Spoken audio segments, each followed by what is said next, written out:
Chapter 279. The Guqin music reverberated in the void. Chu Kuangren and Lan Yu watched from the crowd. Compared to the others who were amazed, their expressions were much calmer. To Chu Kuangren, these two women were only average at best. They were far from being worthy of his praise. As for Lan Yu, ever since she heard Chu Kuangren's Guqin music, no other Guqin music in this world could enter her ears. The Guqin duel gradually came to an end. A loud clang could be heard. Jing Yan's Guqin music instantly became extremely high-pitched. Guqin music rained down on Lady Snowflake like a torrential downpour. Gradually, Lady Snowflake's Guqin music seemed to be unable to hold on any longer. With a loud clang, the Guqin string broke. The zither music that resounded throughout heaven and earth stopped in an instant. Lady Snowflake looked at the broken Guqin in front of her with a shocked expression.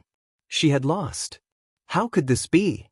Lady Snowflake felt an unprecedented sense of defeat. She had been cultivating Guqin Dao for so many years. Even some of the elders in the sect could not compare to her. This was the first time she had lost to someone of the same age. According to the agreement, this Guqin of yours is mine now. Jing Yan walked up to Lady Snowflake and looked at her arrogantly before she took the Guqin away. Lady Snowflake's expression became even more desolate when she saw that. Snowflake, don't be sad. It's just a Guqin. I'll get someone to find you a better one when we get back. At that moment, a man suddenly walked up to Lady Snowflake and comforted her. Lady Snowflake took 2 steps back and said, "Thank you, Bachelor Sage Chang Yuan. However, the Heaven Cord sect has a professional Guqin craftsman. You don't have to trouble yourself with finding a Guqin." Is that so? Bachelor Sage Chang Yuan's eyes flashed with disappointment.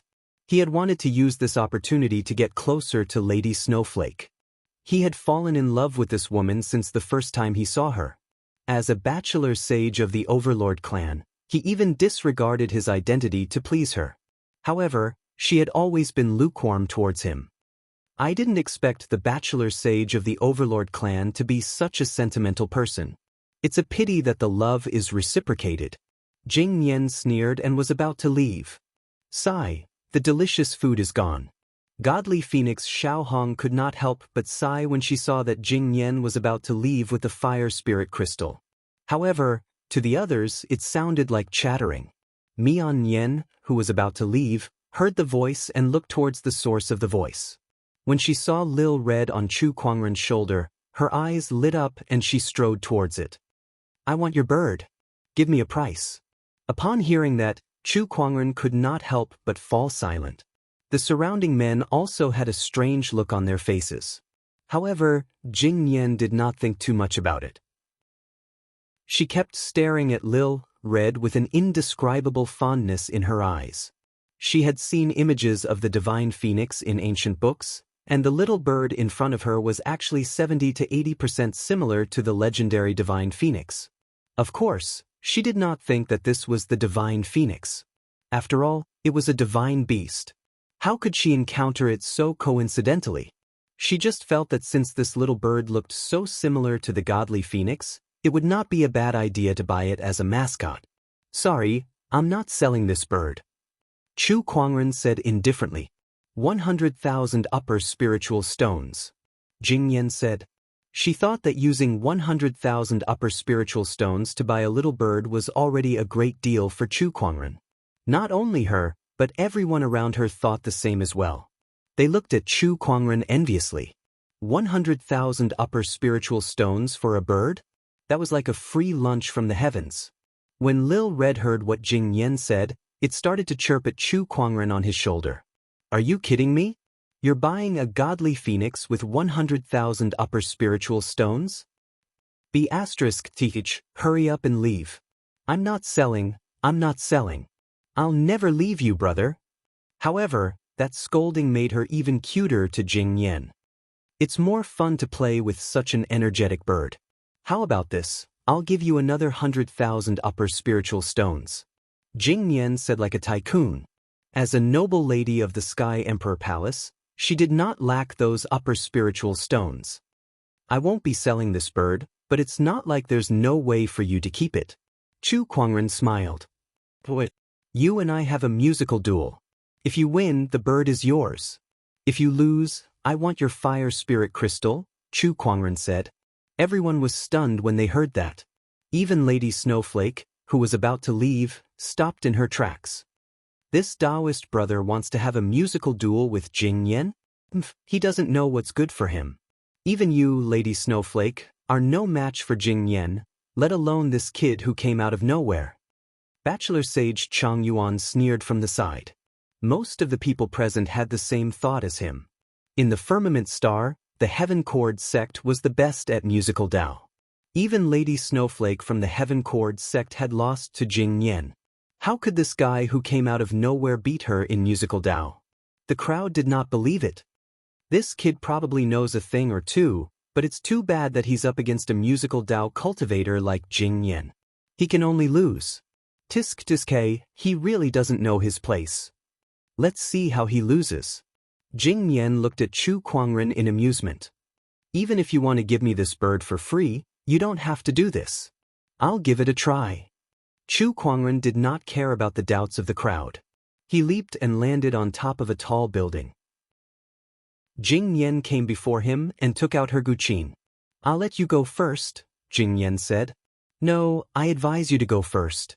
Otherwise, there's a high chance that you won't get another chance, Chu Kuangren said sincerely. How arrogant. I'll let you go first, so I'll let you go first. Jing Yan frowned and was a little displeased. The others also thought that Chu Kuangren was too good at pretending. The more arrogant he is, the more awkward it'll be when he loses later. That's right. Chu Kuangren turned a deaf ear to the discussions around him. He took out his lingering melody. As soon as lingering melody was played, Lady Snowflake's eyes lit up and she could not help but exclaim, "What a nice guqin." Lady Snowflake likes this guqin. Whether it's the material or the craftsmanship, this is a top-notch piece of art. It's even better than the one I had before. Sage Chang Yuan fell into deep thought when he heard that.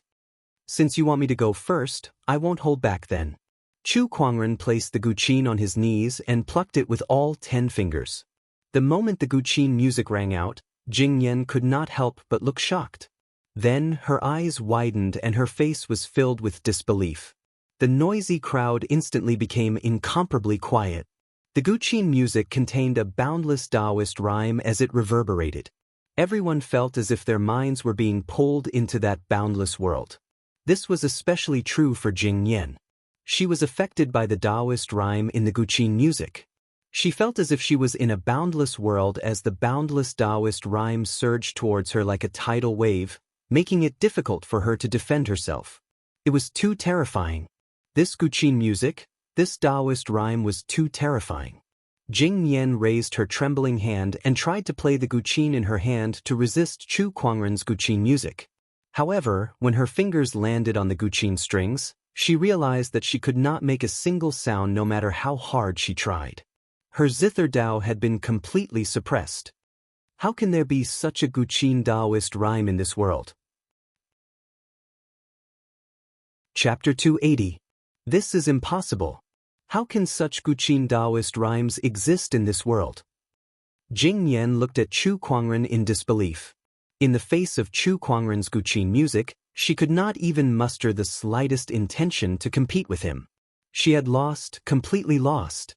After playing the tune of Boundless Universe, Chu Kuangren put away his guqin and looked at Jing Yan. It's your turn now. Please. Jing Yan was on the verge of tears. My turn? My turn? How are you going to compete with me? I've lost. Jing Yan took out the fire spirit crystal and tossed it to Chu Kuangren. Then, she asked curiously, may I know which musical Taoist grandmaster you are? I don't specialize in the way of the zither. I just use it to kill time in my spare time. I don't deserve to be called a great grandmaster. Chu Kuangren said calmly after he took the fire spirit crystal. Everyone who had just recovered from the guqin music was dumbfounded when they heard what he said. Even the aloof Lady Snowflake could not help but twitch her lips.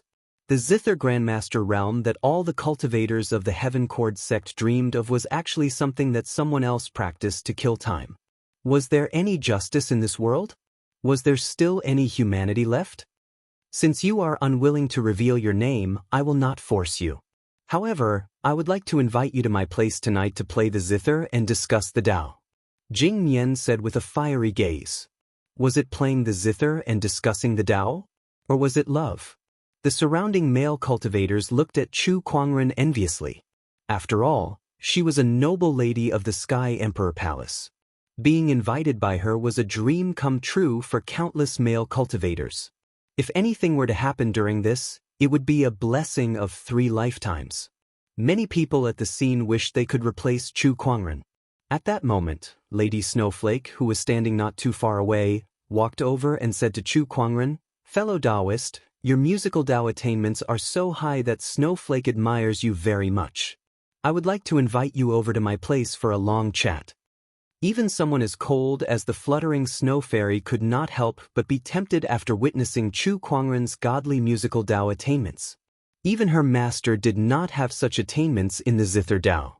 If she was able to make friends with such an expert and receive a pointer or 2 from him, it would absolutely be a great benefit to her. The moment Fairy Snowdrift spoke, all the male cultivators present widened their mouths in disbelief. F***ck me.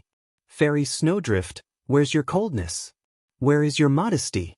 Your persona has collapsed. Bachelor Sage Chang Yuan stared at Chu Kuangren with a face full of jealousy.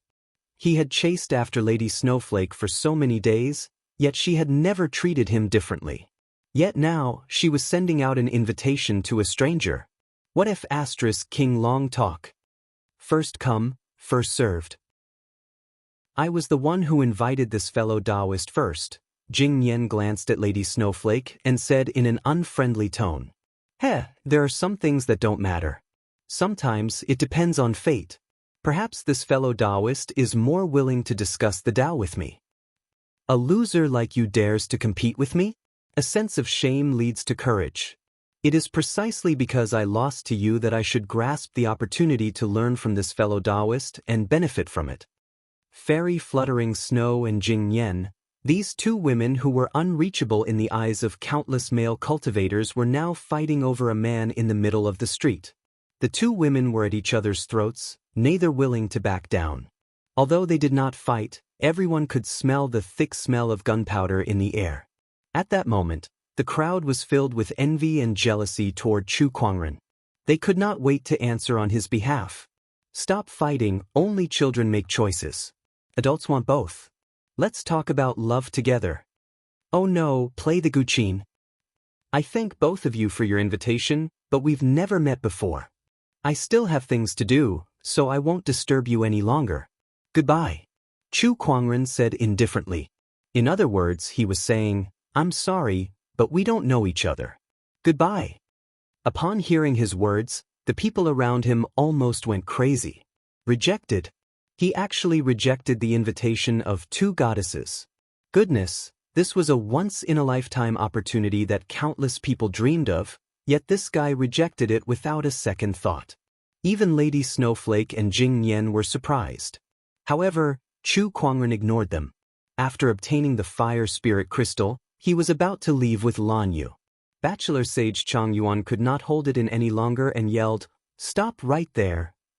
However, Chu Kuangren ignored him and continued to stride forward.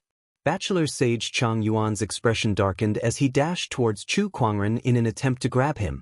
However, before he could get close, Lan Yu, who was beside Chu Kuangren, suddenly made her move. She unleashed a punch that unleashed boundless Taoist rhymes that turned into a surge of divine radiance that instantly blasted Bachelor Sage Chang Yuan dozens of feet away. Seeing that, the crowd gasped. They did not expect the lady who had been staying by Chu Kuangren's side without saying a word to possess such strength. Bachelor Sage Chang Yuan's face was filled with shock too. Although his strength was not the strongest among the younger generation, it was enough to rival a young emperor. Yet he was sent flying with a single punch. Just how terrifying was this lady's strength? At that thought, Bachelor Sage Chang Yuan's heart that was blinded by jealousy and hatred gradually cleared up. He no longer dared to act rashly. Meanwhile, Lady Snowflake and Jing Nian looked at the back of Chu Kuangren and Lan Yu as if they were deep in thought. Although both of them had covered their faces with a spiritual veil, their voices sounded very young. Could they be Sky Prides who were here to participate in the championship? The more they thought about it, the more they felt that it was possible. Hence, they decided to go back and find someone to investigate. At that moment, after Chu Kuangren left the crowd, he handed the fire spirit crystal in his hand to the godly phoenix Lil Red. She pecked the crystal and a hole appeared on it. Then, like drinking water, she continuously absorbed the spiritual qi within the fire spirit crystal into her body. The feathers on her body glowed faintly. Chu Kuangren was worried that if she continued to absorb the spiritual qi, she would not be able to resist and revert to her true form. Hence, he kept the fire spirit crystal into his yin and yang ring. Stop absorbing it for now. It's all yours when we get back. He and Lan Yu strolled around the city for half a day before they returned to the accommodations that were arranged for the various sage orthodoxies in the first city. The moment they arrived, a few pairs of eyes landed on them. Chu Kuangren only took a glance at them before he ignored them and returned to the Black Heaven sects area. Seeing that, the few people left on their own. In one of the rooms, Bachelor Sage Chang Yuan asked in shock, "Are you sure they're from the Black Heaven sect?" "Yes, a man and a woman with a red bird. I'm sure I'm not mistaken. They've indeed entered the Black Heaven sect's area. So they're from the Black Heaven sect. Fortunately, things didn't get out of hand today." Bachelor Sage Chang Yuan breathed a sigh of relief. Even though the Overlord Sage tribe was powerful and had a strong foundation, they were still wary of Chu Kuangren from the Black Heaven sect. Since when did a musical Taoist grandmaster appear among the young disciples of the Black Heaven sect? Bachelor Sage Chang Yuan was puzzled. Meanwhile, on the other side, Lady Snowflake and the spies that Jing Nian had sent to monitor the situation had returned. They're indeed Sky Prides who are here to participate in the championship. But I didn't expect them to be from the Black Heaven sect, Jing Nian murmured. Suddenly she thought of something. Rumor has it that Chu Kuangren was once acknowledged by the godly phoenix as its master. That bird I saw today is 70 to 80% similar to the godly phoenix. Could it really be the godly phoenix? The more she thought about it, the more her heart palpitated. If it really was the godly phoenix, then the identity of the musical Taoist grandmaster that she had encountered today would be obvious. I can't believe it's him. She was a little relieved that she did not go overboard. Otherwise, it was hard to say if she would still be standing here. Chapter 281. Time flew by. Soon, it was time for the championship to begin. Chu Kuangren brought a group of disciples to the central plaza of the first city, where there was a gigantic arena. After passing through a dark tunnel, Chu Kuangren and the others entered the arena. In an instant, they were illuminated by the light, and they saw millions of spectators surrounding the arena. Some were sitting in the spectator stands, some were standing, and some were floating in the air. The arena was so crowded that not even a drop of water could pass through. When Chu Kuangren arrived with the people from the Black Heaven sect, the crowd erupted in cheers and screams. "Look, it's the people from the Black Heaven sect. The one walking at the front is the Black Heaven sect leader, Chu Kuangren. Rumor has it that he's the one who killed 3 sages within a year. By the heavens, this person is just as extraordinary as the rumors say. How great would it be if I could spend the night with him?" "In your dreams. I heard that the divine predictor commented on him a few days ago. Black Heaven has Kuangren as the leader of the Sky Prides. He immediately listed him as the #1 Sky Prides in the world. That shows how amazing he is. The divine predictor's comment is too high." Once they entered the arena, countless spectators began to discuss among themselves, especially Chu Kuangren, who attracted everyone's attention. Aside from his appearance and temperament, there were also many rumors about him that made people pay attention to him. "Sect leader, you're quite popular," Nangong Huang said to Chu Kuangren. "You guys are the main characters in this championship. Do your best and let the world witness the strength of the Black Heaven sect." Chu Kuangren said calmly. He did not care about the burning gazes from the millions of people, and he looked indifferent. In the arena, the other sage orthodoxies had also entered the arena. "Look, it's the people from Tempest Mountain. That's not all. The people from the Linghu clan are here too. Other than the Murong clan that lost 2 of their sages, The strongest swordsmanship sect in Firmament Star is here too. This tournament will definitely be exciting. Needless to say, there's also the White Tiger Domain's Sky Emperor Palace, the Black Warrior Domain's Overlord Sage Tribe, and the Scarlet Phoenix Domain's Heaven Chord sect. These are all renowned sage orthodoxies. The tournament this time is truly a feast for the geniuses. That's right. Look at those Sky Prides who are leading the group. They're either young emperors or one of the 10 talents.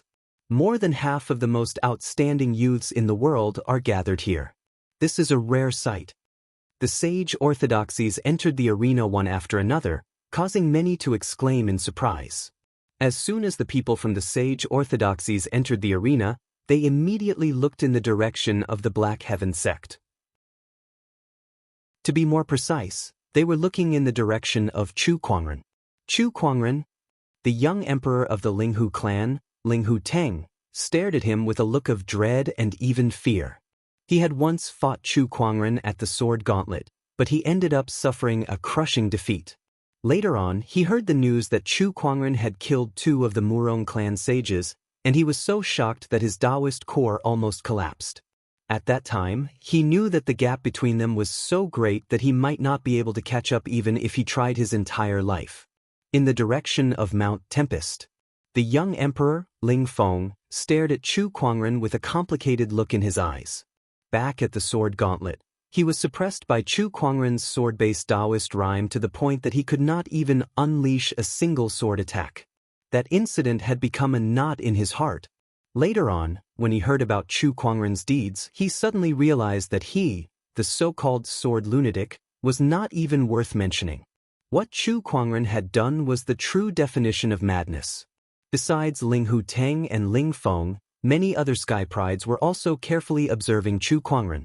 They were too curious about this person. Everyone was a Sky Pride, so why was he so outstanding? Not only did he become a sect leader, he killed a sage, and he even got the godly phoenix to acknowledge him as its master. His name was known throughout the world, and he completely outshone everyone else. Among these people, there were some whose eyes were filled with jealousy, some who were unwilling, and some who were eager to give it a try. In the direction of the Overlord Sage Tribe, Bachelor Sage Chang Yuan gasped when he saw Lil Red on Chu Kuangren's shoulder. "It's him. I can't believe it was him that day." Bachelor Sage Chang Yuan was still traumatized. Beside him, a black-robed elder noticed his unusual behavior and asked curiously, "Bachelor Sage Chang Yuan, what's wrong?" "Elder, he's the person I told you about." Bachelor Sage Chang Yuan gulped and said in a serious tone. The black-robed elder's expression changed slightly.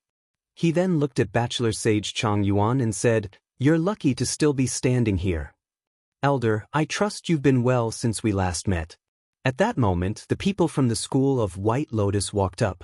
The White Lotus leader bowed at Chu Kuangren and said respectfully, "Leader, you guys are here too." "Yes."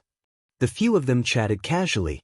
Chu Kuangren was also secretly observing the others, but he soon lost interest after a few glances. Most of the people who came were led by the sect leaders of the various sage orthodoxies. There was not a single sage among them. In other words, the sages were hiding in the dark and had yet to show themselves. "It's a shame that you can't participate in this championship, Elder. Otherwise, I'm afraid you'll be the champion," the White Lotus leader said with a smile. Chu Kuangren chuckled and said, "I'm already a sect leader. How can I compete with a bunch of juniors? It's beneath my dignity." Hearing this, everyone rolled their eyes. "Juniors? Please, wake up and take a look at your own age, all right?" However, as much as they complained, no one dared to refute him. In other words, they should be glad that Chu Kuangren had such thoughts. Otherwise, if Chu Kuangren were to compete with these Sky Prides, who would be able to beat him? He would definitely beat them to a pulp. However, that was what the sect leaders thought. Some of the Sky Prides looked at Chu Kuangren with dissatisfaction. Is this guy trying to use his status to pressure us? Or is he trying to say that we're not worthy of being mentioned in the same breath as him? Juniors? F***CK his juniors. If there's a chance, I really want to compete with him. Those who were present were the most outstanding young people of their generation, so they naturally had their own pride. Even though they knew that they were no match for Chu Kuangren, they could not help but compare themselves to him. In other words, they deserved to be beaten up by society. At that moment, 3 rays of light descended from the sky and landed in front of the crowd. The 3 rays of light were 2 men and 1 woman.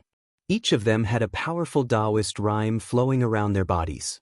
They were all honorable supremes. Upon seeing them, the crowd was shocked. It's them. They're 3 of the first city's 13 prefects. It's the 11th, 12th, and 13th prefects. They're the judges for this championship. Rumor has it that there are 13 prefects in the first city, and each of them is a top-notch expert. Especially the ones at the front, they rarely show themselves. Rumor has it that the first 3 prefects are all sages. That's right. It's because of the 13 prefects that the first city's status in the White Tiger domain is so high that it's not any weaker than the Sky Emperor Palace. Otherwise, why would the first city dare to call itself the world's #1 city? Chu Kuangren activated his Eye of Revelation and glanced at the few prefects. The woman was the 11th prefect, and the 2 men were the 12th and 13th prefects. Their strengths were even stronger than ordinary honorable supremes. Chapter 282. Everyone, welcome to this year's hegemony competition. I'm sure everyone has read the rules of the championship. Now, let me explain the rules again. For this championship, we will divide the participating orthodoxies into 4 groups: Alpha, Beta, Gamma, and Delta. Each group will consist of 6 orthodoxies, and the winner will be decided from these 4 groups. In the end, the champion will be decided from these 4 groups. The champion will receive all the prizes sponsored by the sage orthodoxies. Now, is there anything else that you don't understand? The 13th prefect said. How will the group members be distributed? One of the orthodoxies asked. That's simple. The groups will be distributed by drawing lots. With a wave of a prefect's hand, 24 pearls appeared. Now, please send 1 person from each orthodoxy to collect 1 pearl. Everyone then sent their people forward. Chu Kuangren then sent Nangong Huang to collect 1 pearl. When Nangong Huang retrieved the pearl, the word Delt suddenly appeared on it. Looks like we're in Group Delta. Then, the 13th prefect asked the orthodoxies who had obtained the same type of pearl to stand together. Chu Kuangren glanced at them and realized that they were also in Group Delta. They were the Thunder Falcon tribe, the Linghu clan, the Heaven Cord sect, the Taoist School of Dedication, and the 8-Wind Palace. In other words, the Black Heaven sect had to defeat these 5 sage orthodoxies to enter the semifinals. Oh my, what luck! I can't believe there are 2 sects that have a grudge against us in one group. Murong Xian glanced in the direction of the Thunder Falcon tribe and the Linghu clan. They were also observing them with intense hostility. Now, everyone in Group Delta, please stay where you are. The other 3 groups shall return to the spectators' platform, the 13th prefect said. Chu Kuangren returned to the spectators' platform and looked at the arena. All he saw was a prefect taking out a giant golden bell and placing it on the ground. A mysterious Taoist rhyme swirled around the golden bell. Chu Kuangren took a glance at it and immediately knew that it was a rare sage weapon. This is the first segment of the championship, striking the golden bell. Now, all orthodoxies in Group Delta will send out 2 people to attack the golden bell. Once the bell rings, 1 point will be awarded, 2 points will be awarded, and so on. The 13th prefect said to the crowd. The hegemony competition was a competition of the points obtained in each segment. In the end, whoever had the most points would be the winner. Let me go first. A genius from one of the orthodoxies in Group A walked out. This person had a burly figure and an extremely overbearing Taoist rhyme circulated around his body. He raised his fist and punched the golden bell. Violent Taoist rhymes erupted, causing the golden bell to shake. There were a total of 4 chimes. 4 tolls, 4 points. This person is a heaven's pride from the Emperor Palace. His battle prowess is extremely strong, but his powerful attack only caused the bell to ring 4 times. This first segment doesn't look simple. The first stage continued. One by one, The people from the orthodoxies went up to strike the golden bell to gain points. Among them, the most outstanding prodigies could only make the golden bell ring 5 times. The weaker ones could only make it ring twice. Sect leader Chu, I'm sure it must be a shame that you can't participate. At that moment, the Linghu clan's clan leader came before Chu Kuangren and said with a smile. Chu Kuangren glanced at him. There's nothing to be regretful about. It's beneath me to compare myself to a bunch of juniors. Heh, but sect leader Chu can't participate. Do you think these people from the Black Heaven sect can make it to the end? I don't think they can even stand out in the group stage. The Linghu clan's clan leader laughed. Oh, can I take that to mean that the Linghu clan is looking down on the disciples of the Black Heaven sect? Chu Kuangren smiled and stared at the Linghu clan's clan leader. The corner of the Linghu clan's clan leader's mouth twitched. Sect leader Chu, you've misunderstood me. That's not what I meant. However, I believe that many people from the orthodoxies here are thinking the same thing. The Linghu clan's clan leader was right. The most feared person in the Black Heaven sect was Chu Kuangren. Disciples like Nangong Huang and Murong Xian were nothing to them. It would be difficult for these people to win the championship. Then let them open their eyes wide and take a good look at the glory of the Black Heaven sect. Chu Kuangren said. The Linghu clan's clan leader took a good look at him, wondering where his confidence came from. He glanced at Nangong Huang and the others.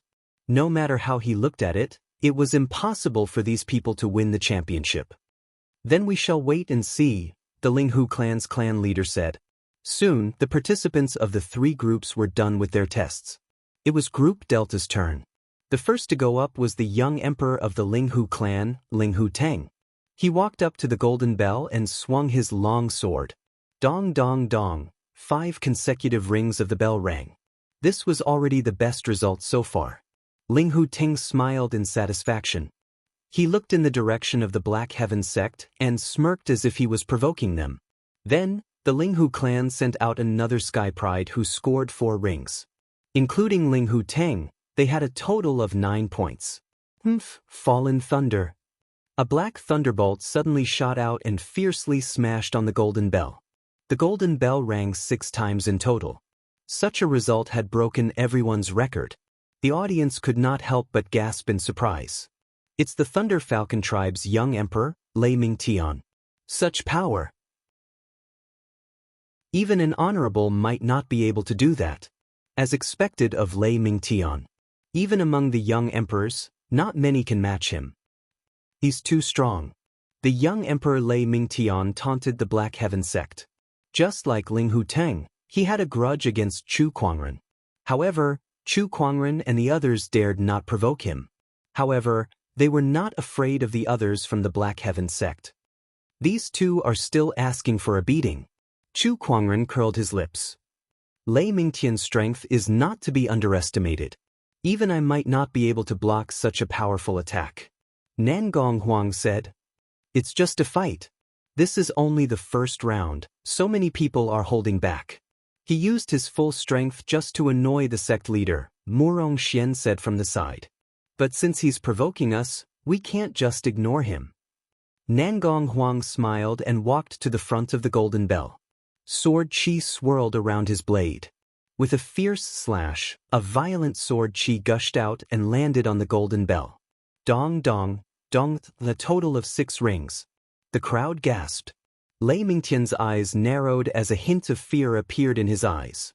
Nangong Huang has such strength? Not only him, but the other Sky Prides were also surprised. He didn't have such strength back at the sword gauntlet. How did he improve so much in just over a year? Besides fear, Linghu Teng was also puzzled and confused. He felt like he was no longer a match for Nangong Huang. Nangong Huang kept his sword in his spiritual mound. Then he looked in the direction of the Linghu clan and the Thunder Falcon tribe and smirked. Not only does the Black Heaven sect have a sect leader, but I, Nangong Huang, also have a young emperor. Nangong Huang felt extremely comfortable when he heard that. All this while, Chu Kuangren had always been in the limelight. Now, it was finally his turn to show off. It felt so good. Chapter 283. Nangong Huang was in the limelight. Murong Xian was eager to try too. It's my turn next. Just when he was about to strike the golden bell, Chu Kuangren stopped him. Stand down. Let Lil Bing strike the bell. What? Everyone looked at each other when they heard that. Lil Bing? Everyone looked at the petite maid behind Chu Kuangren and was shocked. They stared at Chu Kuangren with a, "Are you kidding me?" expression. Even Lil Bing was a little confused. Me? She looked at Chu Kuangren and pointed at herself. Yes, go ahead. Sect leader, isn't this a little too hasty? Lil Bing is only at the Paradise Realm. Won't we be making a fool out of ourselves if we let her go?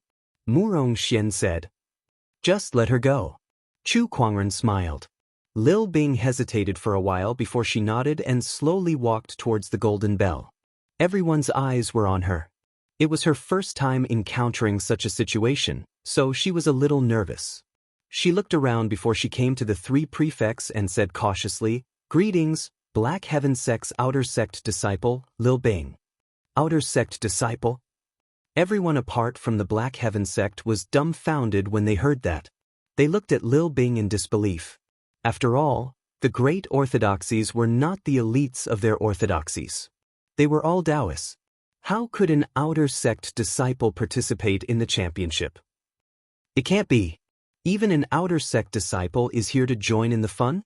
Is there no one else in the Black Heaven Sect other than Chu Kuangren? What the hell are they doing by sending an Outer Sect disciple to participate in the championship? Outer Sect disciple? Can she even strike the golden bell? I don't think she can even make a sound.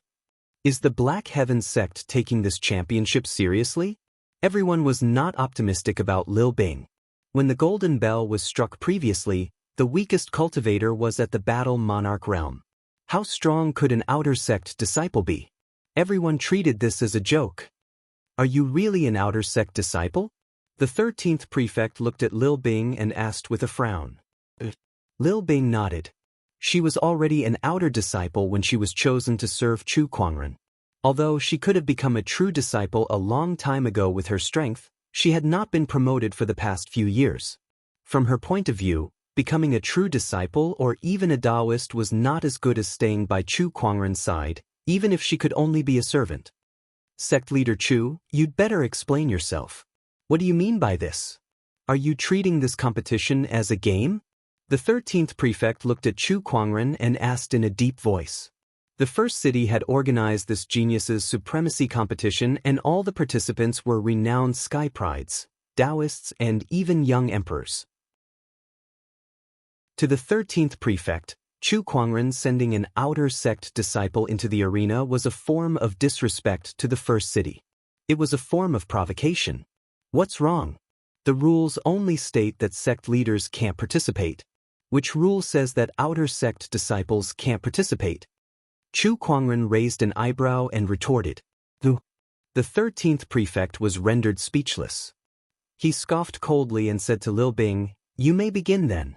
I'd like to see what tricks an Outer Sect disciple like you can play." Lil Bing stood in front of the golden bell and took a deep breath. She slowly raised her hand. A mysterious golden rune appeared on her arm. Then, the surrounding spiritual qi, like rivers flowing into the ocean, continuously gathered towards the golden rune on Lil Bing's arm. A golden sword shadow appeared out of thin air in front of Lil Bing, emitting a terrifying aura that was comparable to an honorable's. Everyone's expression changed when they saw that. Rune, it's the power of runes. No wonder Chu Kuangren sent her into the arena. So that's how it is. But judging from her aura, she's only comparable to an ordinary honorable. She can only unleash 3 chants at most. Something's not right. The sect leaders of the various great orthodoxies frowned.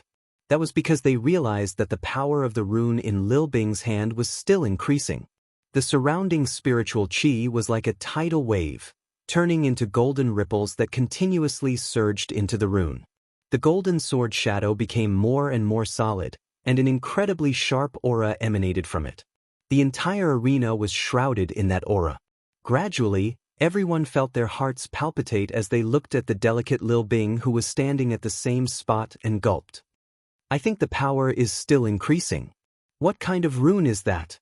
Why is it so terrifying? Golden Mountain Breaker Sword. When the golden sword shadow's aura reached its peak and turned into a giant sword that was almost solid, Lil Bing let out a cry, and the giant sword, which was wrapped in a majestic sword chi, shot out. Boom! The giant sword directly landed on the golden bell, and a horrifying sound erupted. Everyone could only see the golden bell being blasted away, and it kept ringing in midair. 1, 2, 3, 4, 5, 6, 7. When the 12th bell rang, the golden bell fell from midair and smashed onto the ground. When the last bell rang, it set off billowing smoke and dust that engulfed half of the arena. 13 bell rings. Everyone could only feel their minds buzzing as they looked at Lil Bing, who was standing at the same spot in disbelief. Is she really an outer sect disciple? That attack is even more terrifying than an honorable supreme. I think it's at least as powerful as a boundary sage. Oh my god, is she really an outer sect disciple? Is the Black Heaven sect messing with us? The Thunder Falcon Tribe, Linghu Clan, Tempest Mountain, Sky Emperor Palace, Heaven Cord Sect, and other Sage Orthodoxies sect leaders and Sky Prides were all staring at Lil Bing. They could not imagine that this little handmaiden, who seemed to have never seen much of the world, could actually burst out such a terrifying power. 13 bell rings meant 13 points. Adding that to Nangong Huang's original 6 points, that was a total of 19 points. What kind of concept was that? After all, the other orthodoxies' best result was only 11 points, whereas the Black Heaven sect was sitting on 19 points. They had left the other orthodoxies far behind in the first round. Sect leader, since when did Lil Bing become so terrifying? Nangong Huang gulped and said, other than Chu Kuangren, no one else in the arena could withstand that attack. Heh, Lil Bing has a sage-grade rune on her. The only reason she has such power is because of that sage-grade rune. However, this technique takes a long time to charge up, so it's not as terrifying as you think. Chu Kuangren smiled. The Golden Mountain Breaker Sword was the strongest technique of the Golden Rune, but its weakness was that it took a long time to charge up.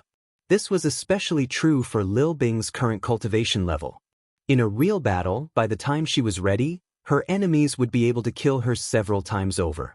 Meanwhile, the Sky Prides and sect leaders of the other orthodoxies had also noticed this and secretly breathed a sigh of relief. If Lil Bing could use that technique as she pleased, it would be too disadvantageous for them.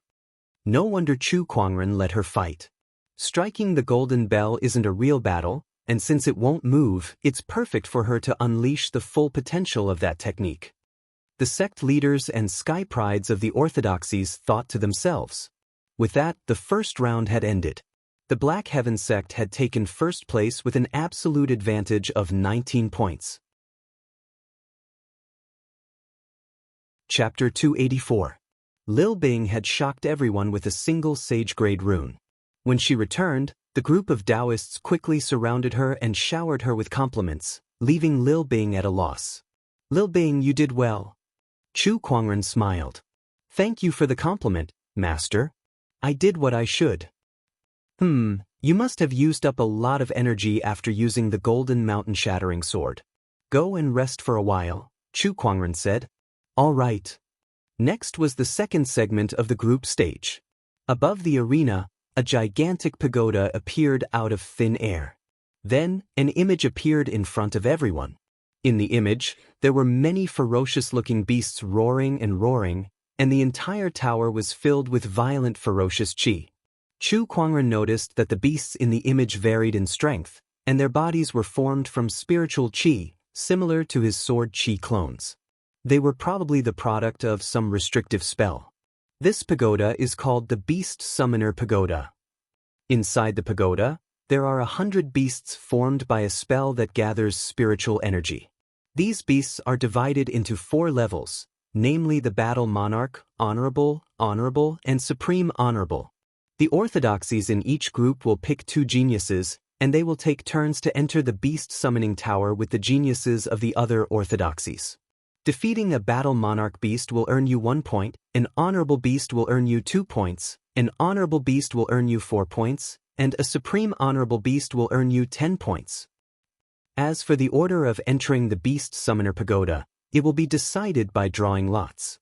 Before entering, you can choose the number of beasts you wish to challenge.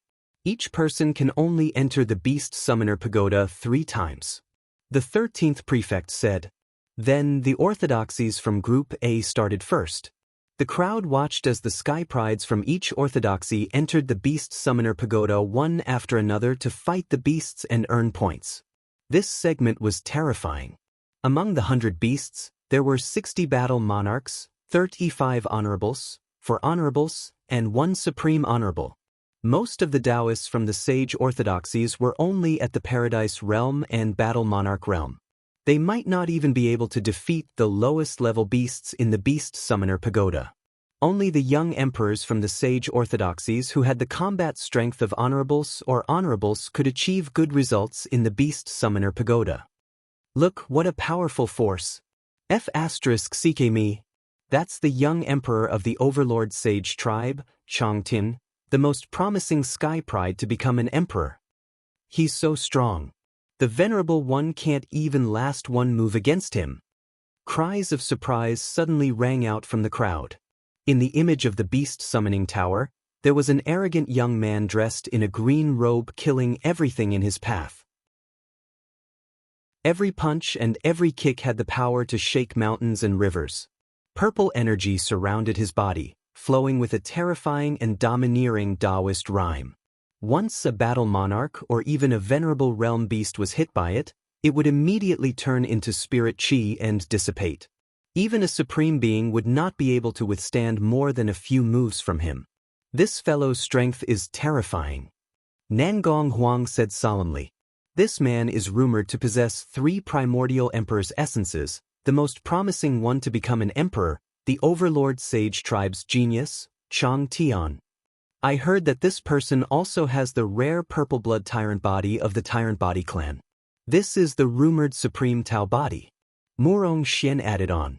Upon hearing that, Chu Kuangren's interest was piqued. He watched Chang Tian's battle with a strange expression on his face. That's it? That's it. This is the most promising sky pride to become an emperor. Forget it, I must be asking for too much. I should be more objective. This person's strength is one of the best among the younger generation, and he even has a supreme Tao body. Becoming a sage shouldn't be a problem for him. Chu Kuangren felt that he should not always use his own standards to measure others. After all, not everyone had cheats like him. Chang Tian's strength was indeed not bad.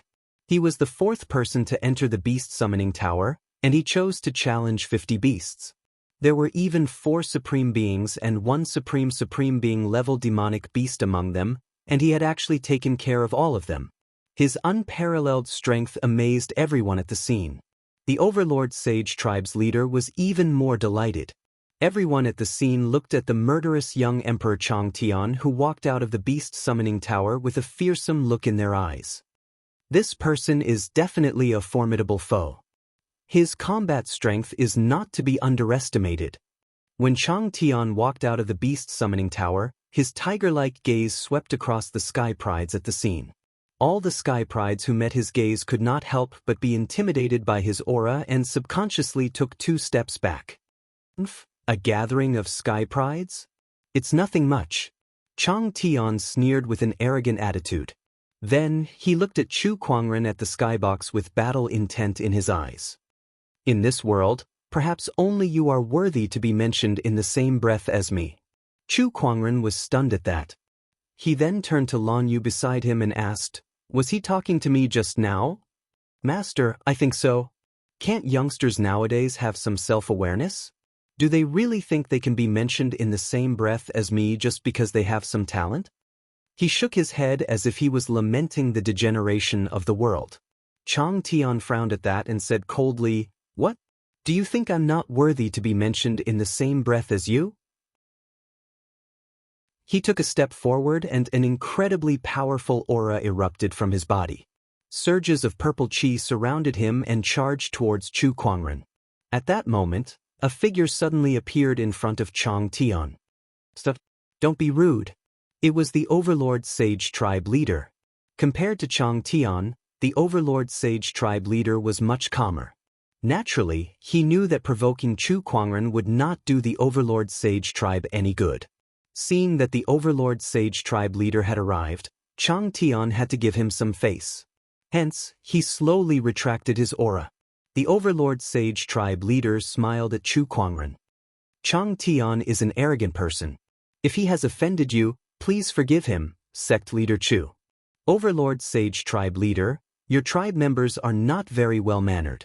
If you don't know how to discipline them, I don't mind helping you. It's simple, just give them a beating in this situation.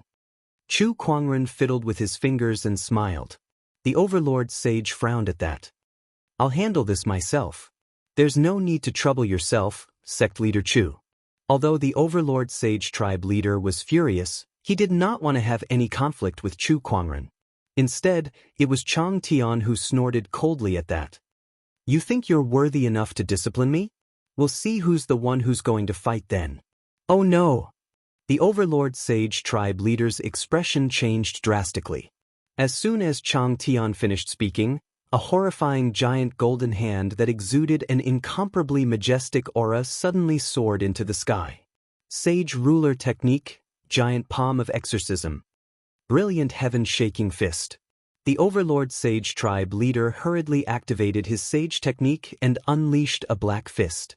However, the fist could only shake the void but not the giant golden hand. Like a bubble, it was easily smashed into pieces. The impact from the shattered fist immediately sent the Overlord Sage tribe leader flying, leaving only Chang Tian on the spot. He could not move at all as he was shrouded by the majestic Buddhist will. He could only watch helplessly as the giant hand approached him. Boom! The purple palm chi that surrounded Chang Tian was like a puff of smoke in front of the giant golden hand, dispersing upon contact. Just like that, Chang Tian was caught in the palm of the giant golden hand. He was held in mid-air like a little chick. No matter how hard he struggled, it was futile. Chapter 285. D***minute. How could this be? Chang Tian channeled his spiritual power to activate his purple-blooded overlord physique. It was a supreme Taoist physique with terrifying power. In the past, no matter who he encountered, he would always be able to suppress even an honorable supreme with this Taoist physique. However, his Taoist physique had failed today. No matter how much he channeled his purple-blooded overlord physique or channeled his spiritual power, he could not move the golden palm at all. Not even your sage dares to speak to me like this, yet a mere young emperor like you dares to talk to me like this. Chu Kuangren said indifferently. Chu Kuangren, let go of me. Let go? Sure.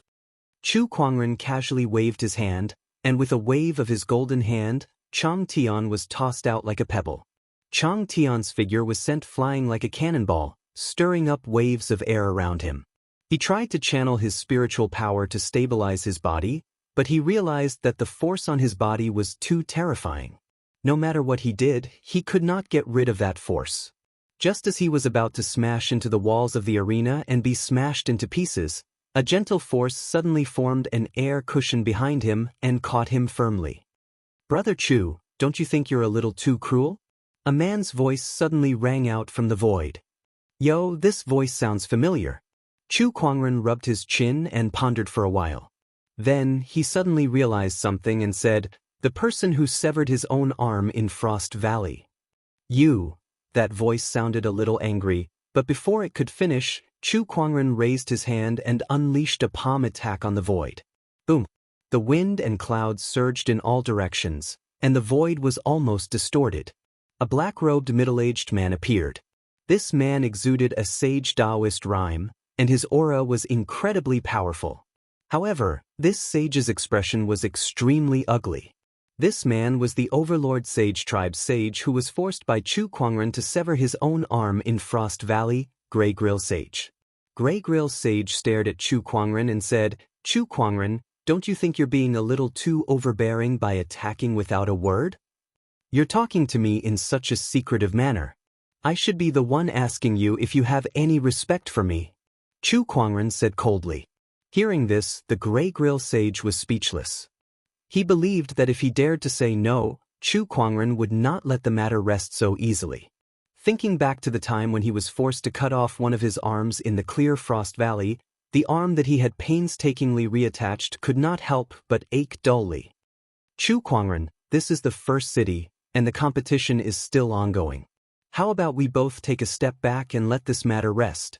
What do you say? The Grey Grill sage had no choice but to give in to Chu Kuangren since his young emperor was being tortured and forced to show himself. However, the Grey Grill sage still did not want to clash with Chu Kuangren, so he could only give in. Fellow Taoist Chu, you still have to compete. Please stop. The 3 referees of the hegemony tournament also started to persuade him. It's not that I'm unreasonable, but as the Black Heaven sect leader, I can't just ignore the fact that a junior has offended me, can I? Chu Kuangren said slowly. Everyone looked at the sky. Everything started because he provoked Chu Kuangren. Now, it was up to him to make Chu Kuangren stop. Chang Tian's expression kept changing, and he was so angry that his face twitched. Give in to Chu Kuangren and continue with the competition. A real man knows when to yield. Don't ruin the big picture just because of a moment of anger. The Grey Grill sage's voice echoed in Chang Tian's ears. He took a deep breath and said, Fellow Taoist Chu, what did you just call me? Chu Kuangren said indifferently, the word, fellow Taoist, is used to describe cultivators of the same level. Are you and I equal in status? In the face of Chu Kuangren's aggressiveness, the Grey Grill sage could only suppress his anger. Sect leader Chu, I apologize for offending you just now. Please forgive my recklessness, sect leader Chu. You put it nicely, but deep down, you probably want to cut me into 1,000 pieces. But that's fine, you can only think about it in your heart. Chu Kuangren smiled and then ignored the Grey Grill sage.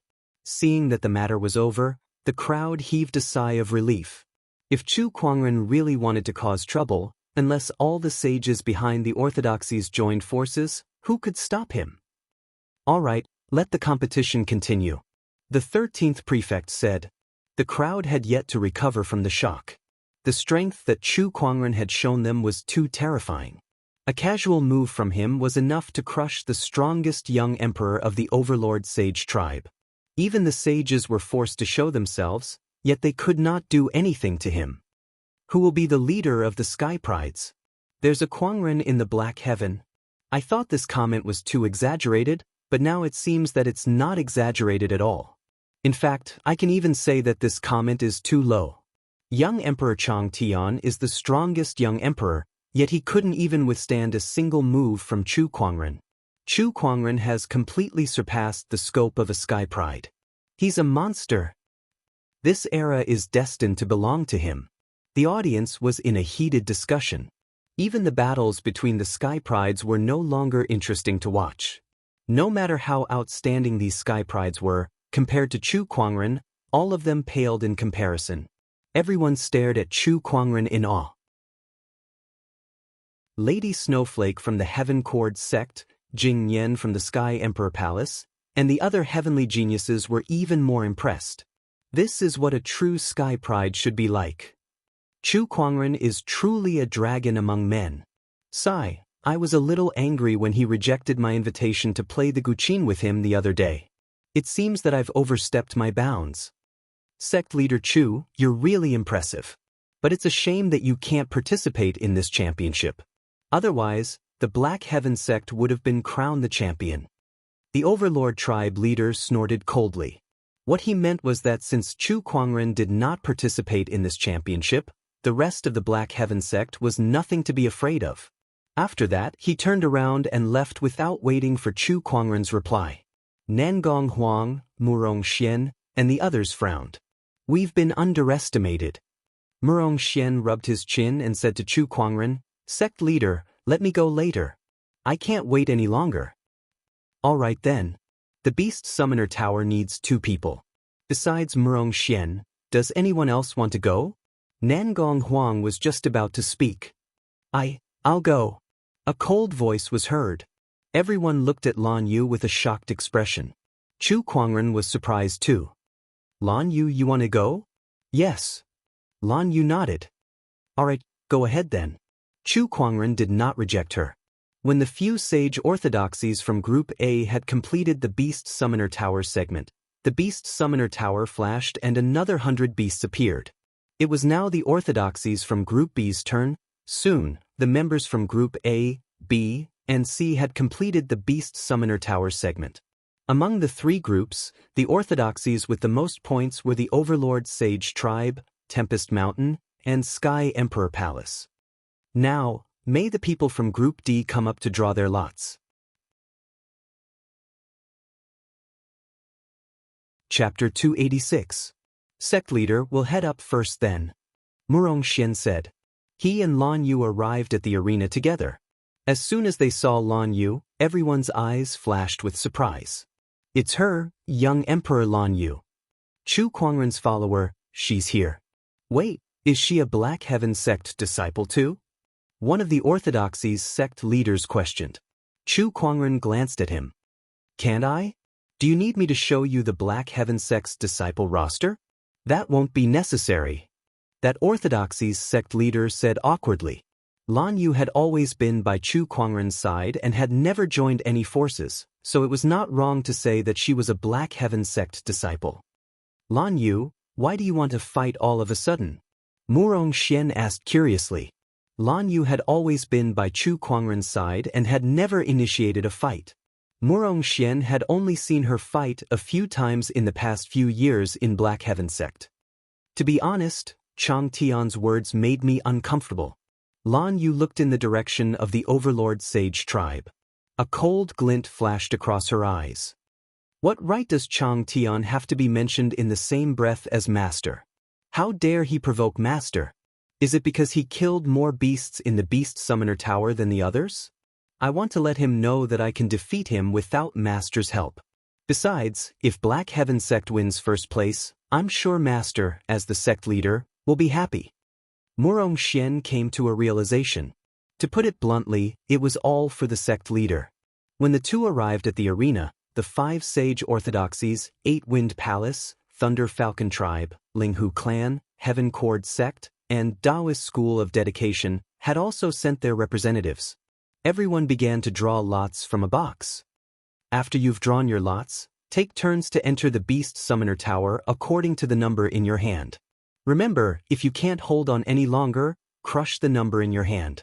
Otherwise, the beasts will not stop attacking unless you kill all the beasts, the 13th prefect said. Everyone looked at the bead in their hand. Besides the number in it, there was also a faint Taoist rhyme.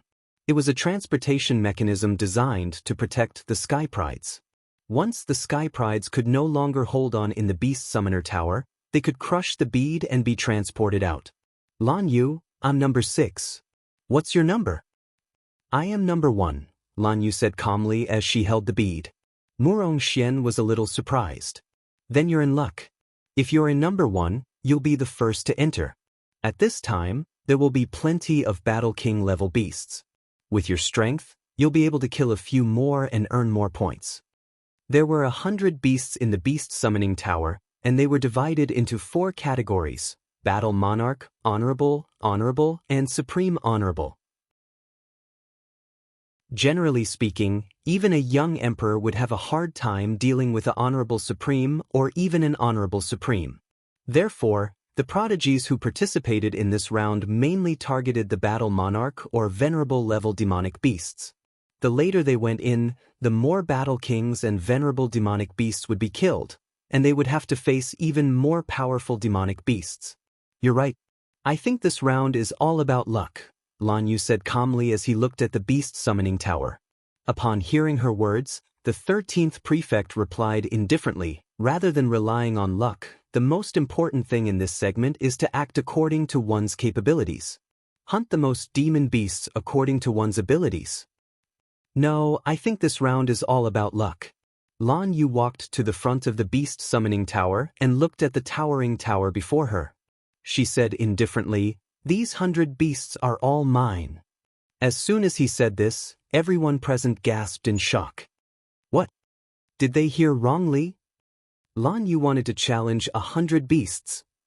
Among the first 3 groups, the strongest and most arrogant Overlord Sage Tribe, Chang Tian, had only challenged 50 beasts. That was already enough to shock countless people. Now, Lan Yu wanted to challenge 100 beasts in front of them. In other words, all the beasts in the beast summoning tower. Crazy, crazy. The only thought in everyone's mind was that young Emperor Lan Yu had gone crazy. All the demonic beasts, including 4 supreme martial artists and 1 supreme martial artist, how could she dare to do that? She must be crazy. Are all the people around Chu Kuangren crazy? The audience erupted into a flurry of discussion. Meanwhile, in the skybox, Chu Kuangren was stunned when he heard that Lan Yu wanted to challenge 100 beasts. Then he laughed out loud. This B** starred has been with me for a long time.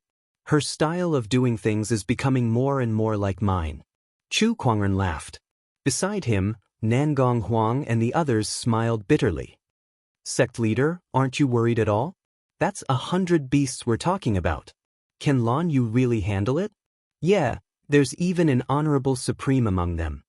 Compared to Nangong Huang and the others who were worried, Chu Kuangren was much calmer. He said, "Don't worry. I know Lan Yu better than any of you. Since she's doing it, it means she's confident. Watch carefully. She's going to shine today." In the direction of the Overlord Sage tribe, Chang Tian's face darkened when he heard that Lan Yu wanted to challenge 100 beasts. That number was twice his. This B** starred is really bold. I'd like to see how she'll handle 100 beasts. He did not believe it. 100 beasts would be extremely taxing even for him. He did not believe that Lan Yu could defeat all the beasts. 100 beasts? Are you out of your mind? Ling Hu Teng frowned and looked at Lan Yu. Beside him, Lei Mingtian sneered. This pretty girl must have gone crazy after being with Chu Kuangren for so long. The 13th prefect looked at Lan Yu and said sternly, "Are you sure you want to challenge 100 beasts? It's not too late to back out now. There's no need for that. It's just 100 beasts. No one's going to collect your corpse if you die." The 13th prefect snorted. He was starting to think that the Black Heaven sect was here to cause trouble. In the previous round, the Black Heaven sect sent an outer sect disciple to participate, and now Lan Yu wanted to challenge 100 beasts. What was wrong with the disciples of this sect? A crooked stick will have a crooked shadow. The 13th prefect snorted in his heart. A sect leader would have the same kind of disciple. To him, these people must have learned from Chu Kuangren. Lan Yu did not know what the 13th prefect was thinking. She came to the beast summoner tower and casually threw the bead on the ground. This scene made everyone suck in a breath of cold air. That bead was a life-saving mechanism. She threw it away just like that. Is she really confident that she can defeat all the beasts, or is she just going to stake it all on this? F***ck me, it's just a competition. She doesn't have to put her life on the line. Isn't this a little too crazy? Lan Yu, who is this B** starred? Don't you know? She's the sky pride that the divine predictor said is comparable to the emperors of old. If she's that powerful, why haven't I heard of her in the past few years? She's very low-key and rarely fights, so her reputation is far below the other young emperors. If it weren't for the divine predictor's comment, I don't think anyone would know about her. Chapter 287. In the Beast Summoning Tower. As soon as Lan Yu walked in, she was greeted by more than 10 wolf-like beasts, each of them emitting a powerful aura. These were all battle monarch-level beings. Roar, roar. The wolf-like beasts roared, sending out sound waves that felt like they were real. Lan Yu had changed into a set of silver-white armor and held a glowing scepter in her hand.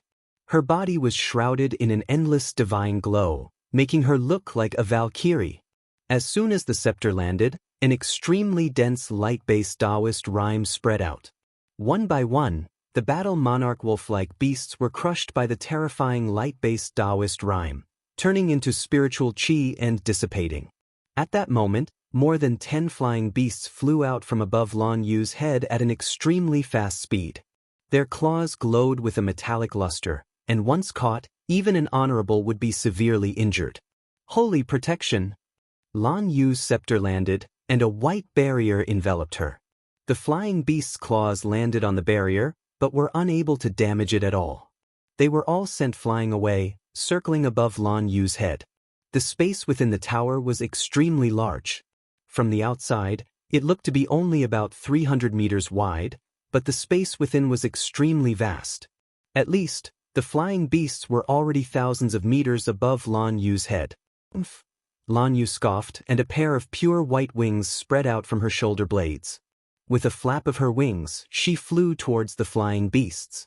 She swung the scepter in her hand like a club, and every strike contained a majestic amount of spiritual energy and Taoist rhyme that could split mountains. Once the flying beasts were hit, they would be easily crushed. On top of that, Lan Yu was extremely fast, much faster than the flying beasts. In no time at all, she had taken care of all the beasts in the sky. On the ground, the strange-looking beasts roared at Lan Yu, and a series of energy attacks were fired at her. There were wind blades, fireballs, and even frost. Lan Yu blocked all the attacks with her white barrier, then aimed her scepter at the beasts on the ground. "Divine Rain of Light," Lan Yu said calmly. A majestic light-based Taoist rhyme and spiritual energy gathered at the tip of the scepter, forming a huge white ball of light.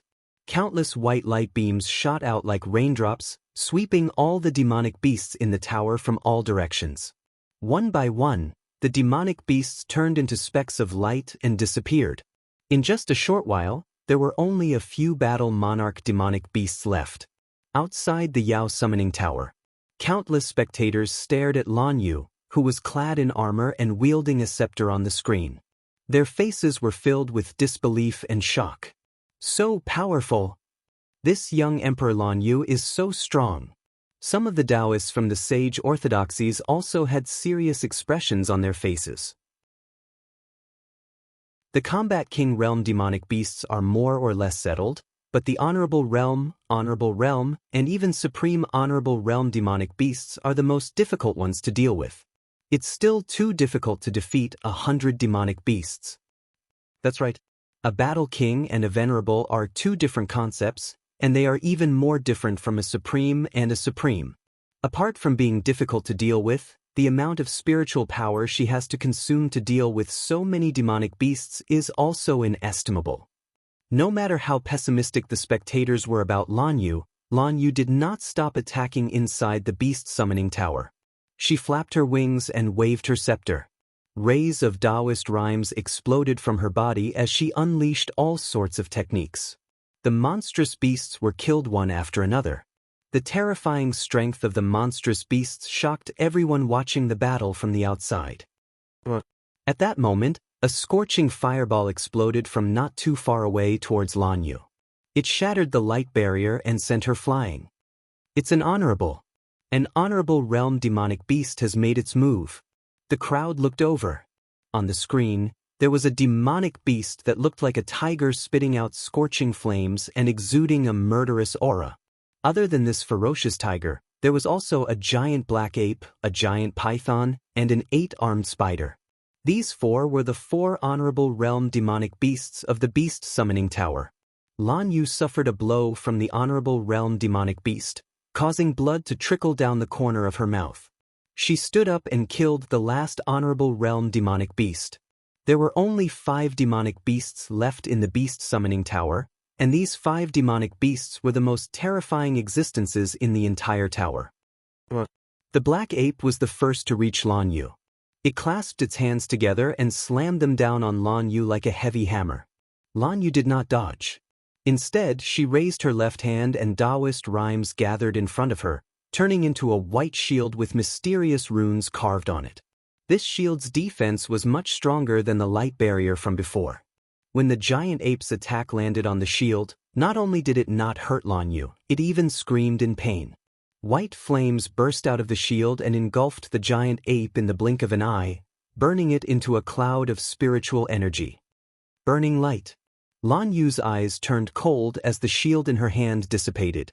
A large amount of white flames gathered in front of her and turned into 3 dazzling white fireballs that shot towards the remaining 3 honorable realm demonic beasts. The 3 white demonic beasts did not back down and attacked. However, they were still weaker and were burned to ashes by the white flames. The crowd in the beast summoning tower was shocked. What a terrifying technique to be able to instantly kill 3 honorable realm demonic beasts. This Lan Yu is too powerful. Yeah, even the young Emperor Chang Tian is only SOS. In the skybox, Chu Kuangren's eyes were filled with admiration. The sage ruler of light's inheritance is indeed suitable for Lan Yu.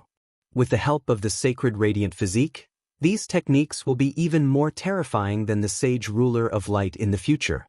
Whether it was the holy protection, shield of light, or burning light, these were all sage techniques that Lan Yu had obtained from the scepter of light that belonged to the sage ruler of light. As Lan Yu's strength improved over the years, she could now use these techniques with ease. She rarely fought, so not many people had seen her in action. Now that she had shown in the beast summoning tower, her techniques had amazed the world. There's only one left. Nangong Huang said solemnly. The last one was the strongest honorable supreme in the beast summoning tower. Everyone watched with rapt attention. Inside the beast summoning tower, Lan Yu, who had used her sage techniques consecutively, was exhausted. She half knelt on the ground, her face pale and cold sweat dripping from her forehead. At that moment, a huge blood-red eye suddenly opened at the top of the beast summoning tower. Its pitch-black pupils gurgled, revealing a sinister and evil intent. You're the last demonic beast, right? Lan Yu slowly stood up and looked up at the blood-red eye at the top. Her body emitted a dazzling white light. I've saved this technique just for you. Lan Yu rose into the air and spread her wings. The armor on her body emitted an endless white light, and her silver-white hair danced in the wind. She exuded an inviolable holy aura. Countless people who witnessed this scene would never forget it for the rest of their lives. Judgment of Light. A white spear formed in Lan Yu's hand and she threw it at the blood-red eye. The blood-red eye seemed to sense a threat. Red light gathered in its eyes, and a red beam of light shot out. This beam of light was extremely terrifying. Even an honorable supreme would be killed by it. The white spear and the red beam of light collided. Red and white energy spread out like lightning. The entire beast summoning tower shook. In the end, the white spear shattered the beam of light and pierced the blood-red eye. The last demonic beast was killed. Lan Yu had won a complete victory against 100 beasts. Chapter 288. 1 against 100, a resounding victory. The strength displayed by Lan Yu amazed every spectator. All the sky prides were dumbfounded. The moment Lan Yu walked out of the beast summoner tower, the crowd cheered. That's amazing. That's amazing. Who's she? I recognize her. She's the young Emperor Lan Yu. She was once praised by the divine predictor as a peerless beauty who could rival the emperors of old. This strength is really terrifying. My God, she's so strong.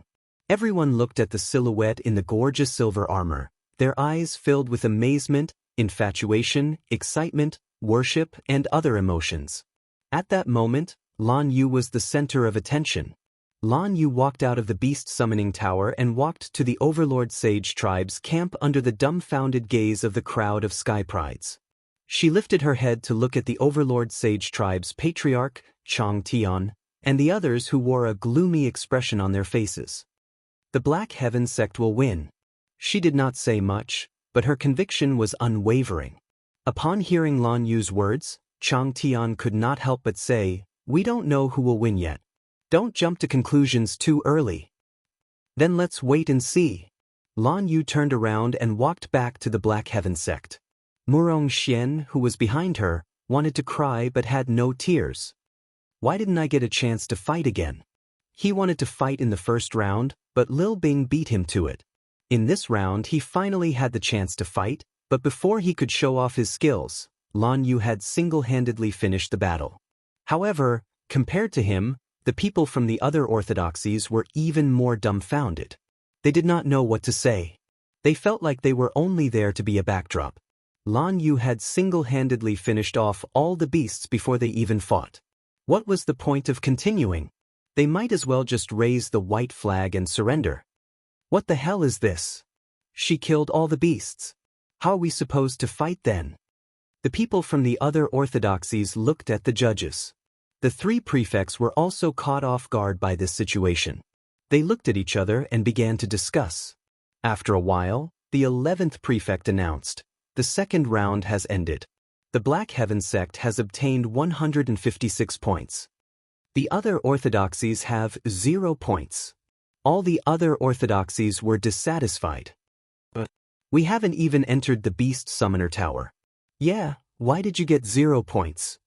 The 11th prefect continued, "There will be a total of 100 demon beasts for everyone to challenge in the second round. Once the 100 demon beasts are exhausted, or everyone has used up the number of times they can enter the Beast Summoning Tower, this round will be considered over.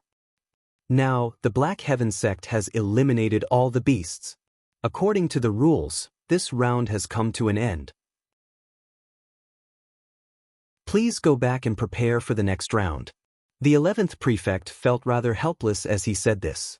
When they were designing this segment, they had never imagined that someone would be able to fight 1 against 100. This was simply too crazy. The people from the other orthodoxies were still dissatisfied, but they had nothing to say. What could they say?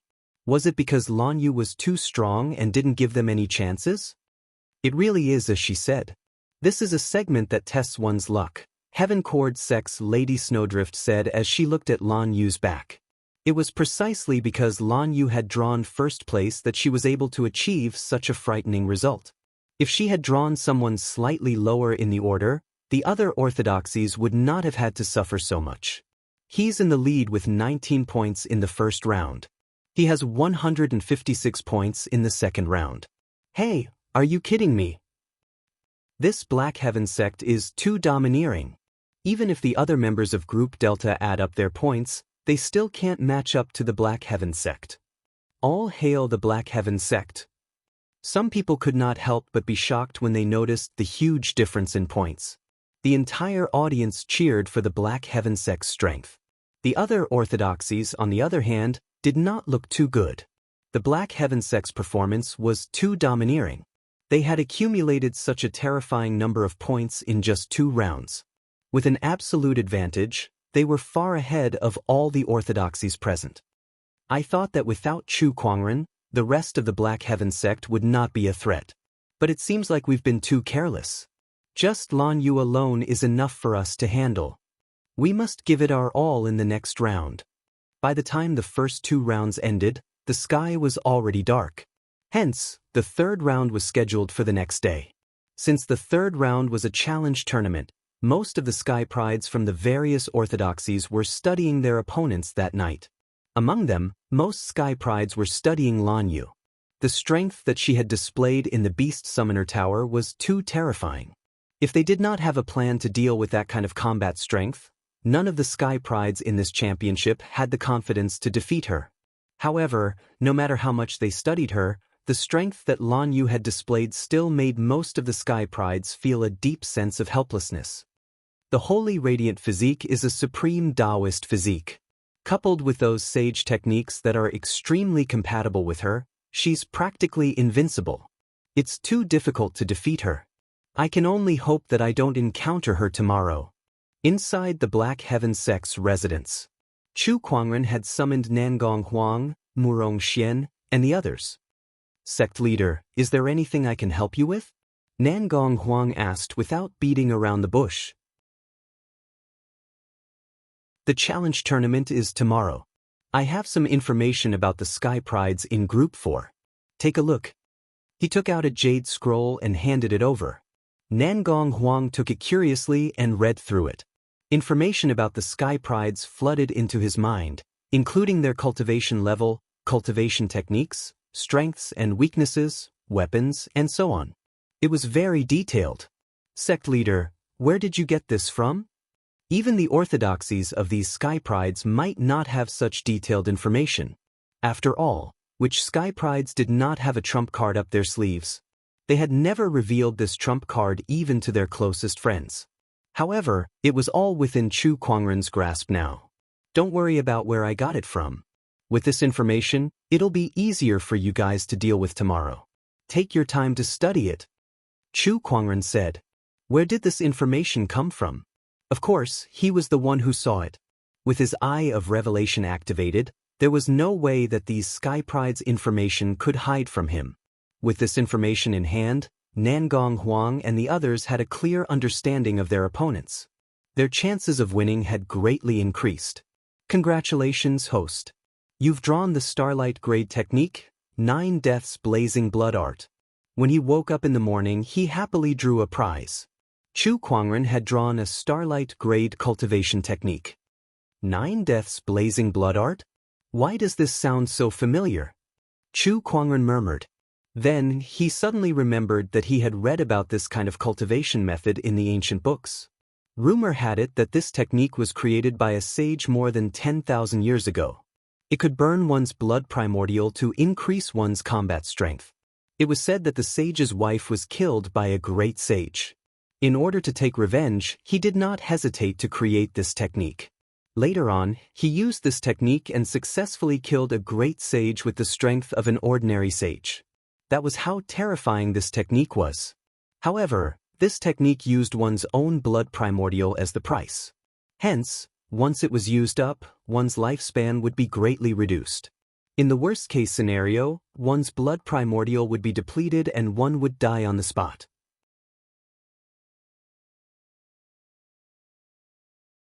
Chapter 289. The 9 Deaths Blazing Blood Art is a great technique. Chu Kuangren's eyes lit up as he recalled the records of the 9 Deaths Blazing Blood Art. The 9 Deaths Blazing Blood Art was a taboo technique for ordinary cultivators, but it was a great help to him. Burning one's life force? The other cultivators' expressions changed at the mention of it, but to Chu Kuangren, who had the immortal body, it was a piece of cake. He could burn it however he wanted. If he could burn it to death, he would lose. Without another word, Chu Kuangren immediately extracted the technique and absorbed a large amount of the profound knowledge related to this technique in an instant. I'll give it a try next time. Chu Kuangren smirked. He was not in a hurry to use it. It was the second day of the championship. The third segment had begun. Early in the morning, the auditorium was already filled to the brim. There were also many cultivators flying in the sky. It was a sea of people. The third segment is about to begin. I wonder what's going to happen this time. I'm really looking forward to it. Yeah, what happened yesterday was just too shocking. Especially young Emperor Lan Yu's performance, it was just too amazing. The third segment is the arena battle. It'll be a real competition between the Sky Prides. It'll be more exciting. As the crowd waited expectantly, the Sky Prides from each orthodoxy entered the arena one by one. The Black Heaven sect was one of them. As soon as they entered the arena, many people started chanting Lan Yu's name. It was obvious that Lan Yu had gained a large number of fans the day before after defeating 100 people on her own. Lan Yu, you're famous now. Chu Kuangren teased. Lan Yu remained calm. She did not care. She would become famous sooner or later as long as she stayed by Chu Kuangren's side. The 3 prefects appeared in the arena. Today is the third segment of the championship. Each group will send out 2 Sky Prides. Each group has 6 orthodoxies, which means 12 Sky Prides will compete. 10 points will be awarded for every win until the final winner is decided. We'll start with Group A now. The 13th prefect said. Soon, the third segment began. Chu Kuangren and the others went to the observation platform to watch the battles. While they were watching, Nangong Huang and the others compared the information Chu Kuangren gave them yesterday with the Sky Prides who were competing. To their surprise, they realized that the information that Chu Kuangren had given them was shockingly similar to the techniques that these Sky Prides had displayed. TSK, where did the sect leader get this information from? It's too accurate. Nangong Huang exclaimed. There's nothing to be alarmed about. Sect leader always has some mystical abilities that we don't know about, Murong Xian said as if he was used to it. That's true. They were even more confident about this competition. The geniuses of the other orthodoxies only knew a little about them, but they knew everything about their opponents. This was too great of an advantage. Defeat! A furious roar resounded in the arena. Chang Tian threw a punch, and a violent purple force immediately poured out. The huge force sent his opponent flying on the spot. He defeated his opponent effortlessly. After everything was done, Chang Tian looked in the direction of the Black Heaven sect. His gaze landed on Lan Yu as if he was provoking her. This fellow really doesn't learn his lesson. Chu Kuangren shook his head and said, "He's provoking me. There's no need to trouble young master. If we meet in the tournament, I'll deal with him myself." Lan Yu said calmly, "All right, I believe you." Chu Kuangren nodded. Besides Chang Tian from the Overlord Sage tribe, there were also sky prides from other sage orthodoxies who performed well. For example, Tempest Mountain's Ling Feng, Sky Emperor Palace's Jing Nian, a young man named Chang Ao, and the 9 Fortune Pavilion's young emperor. These people could be strong opponents for Nangong Huang and the others. It was already the next day when the matches for Group A, Group B, and Group C ended. It was finally Group D's turn for the Black Heaven sect. The Linghu clan, Thunder Falcon tribe, and a few other orthodoxies sent out their respective sky prides. Chu Kuangren also sent Murong Xian and Nangong Huang to fight. The crowd was surprised to see those two. They thought Chu Kuangren would send out Lan Yu again. After all, his opponent's strength was undeniable. As long as Lan Yu fought, victory was almost guaranteed. However, Chu Kuangren did not do anything. This is good too. It gives us a chance. Besides Chu Kuangren and Lan Yu, the others can't be that strong. With our strength, we might not lose. That's right. The crowd of Sky Prides breathed a sigh of relief. Both Murong Xian and Nangong Huang frowned. It seems like we've been underestimated. Indeed. Murong Xian and Nangong Huang looked at each other. They were eager to find someone to test out the results of these days of training. "Now, please draw your lots," the 13th prefect said. The crowd began to draw lots to choose their opponents. To prevent themselves from drawing their own orthodoxies, they would always choose someone from another orthodoxy before drawing lots. Soon, their opponents and the number of matches were determined. Group D's first match was between Murong Xian and Linghu Teng. In the arena, Murong Xian stood with his sword in hand, looking energetic. Opposite him, Linghu Teng glanced at Murong Xian and curled his lips. "It's you." "What a disappointment." Murong Xian said, "Are you looking down on me? You're not even a young emperor. What right do you have for me to look up to you?" Linghu Teng sneered. After all, he was a young emperor, one of the most outstanding young men in the world. Although Murong Xian was a Taoist of the Black Heaven sect, everyone knew that a Taoist was much weaker than a young emperor of the other orthodoxies. "Do you know? I've been waiting for this match for a long time." Murong Xian smiled. He had been wanting to fight in the previous 2 rounds but had never succeeded. He had been holding back until now. Now, he finally had the chance to fight. "Oh, is that so? Then I'll let you." Whoosh.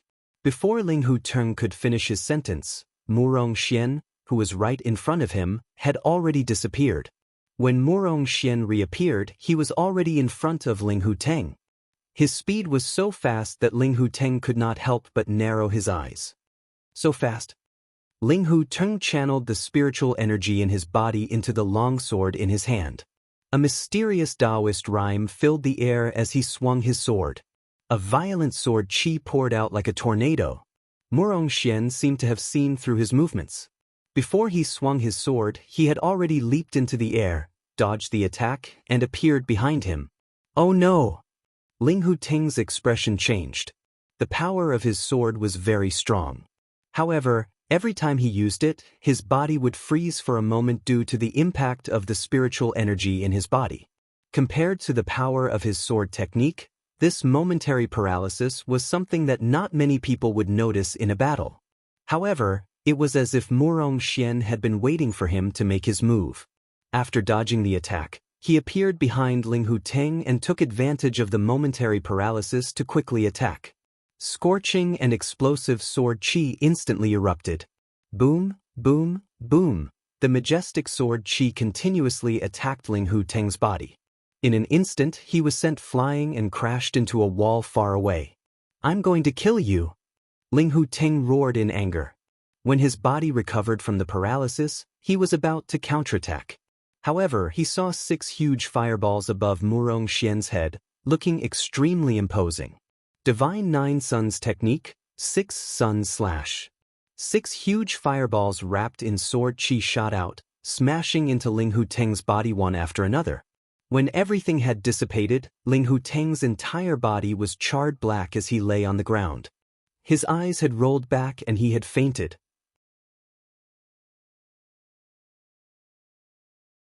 Chapter 290. Young Emperor, that's it? Murong Xian was shocked to see Ling Huteng lying on the ground. He thought it would be a tough battle, but he did not expect the young emperor to be defeated so easily. That's it? He thought about it and came to a realization. It was not that Ling Huteng was weak. There was a reason why Ling Huteng lost so quickly. Firstly, Ling Huteng underestimated him. Secondly, with Chu Kuangren's help, Murong Xian knew Ling Huteng's strength like the back of his hand. Thirdly, Murong Xian had improved so much in the past few days that his strength was almost on par with Ling Huteng's. When two people had similar strength, one underestimated his opponent while the other attacked with full force. One knew nothing about his opponent while the other knew everything about him. It made sense for Ling Huteng to lose so quickly. Murong Xian could understand it, and some of the sect leaders and sky prides could too. However, most of the audience did not. All they saw was Murong Xian's powerful attack and defeat the young Emperor Ling Huteng in the blink of an eye. This kind of terrifying and peerless combat strength caused everyone to exclaim in admiration. Oh my God, who is this person? He defeated Ling Huteng in just a few moves. How did the Black Heaven sect have such a powerful sky pride? That's too scary. Murong Xian. I know him. I heard that Chu Kuangren killed 2 sages in the Murong clan a year ago because of him. Oh my God, the Black Heaven sect was way ahead with 19 points in the first round. In the second round, Lan Yu fought 100 people alone and took all the points. Now, Murong Xian defeated the young emperor in just 2 to 3 moves. Is the Black Heaven sect on drugs? This is too crazy. Murong Xian enjoyed the cheers and praises from the crowd.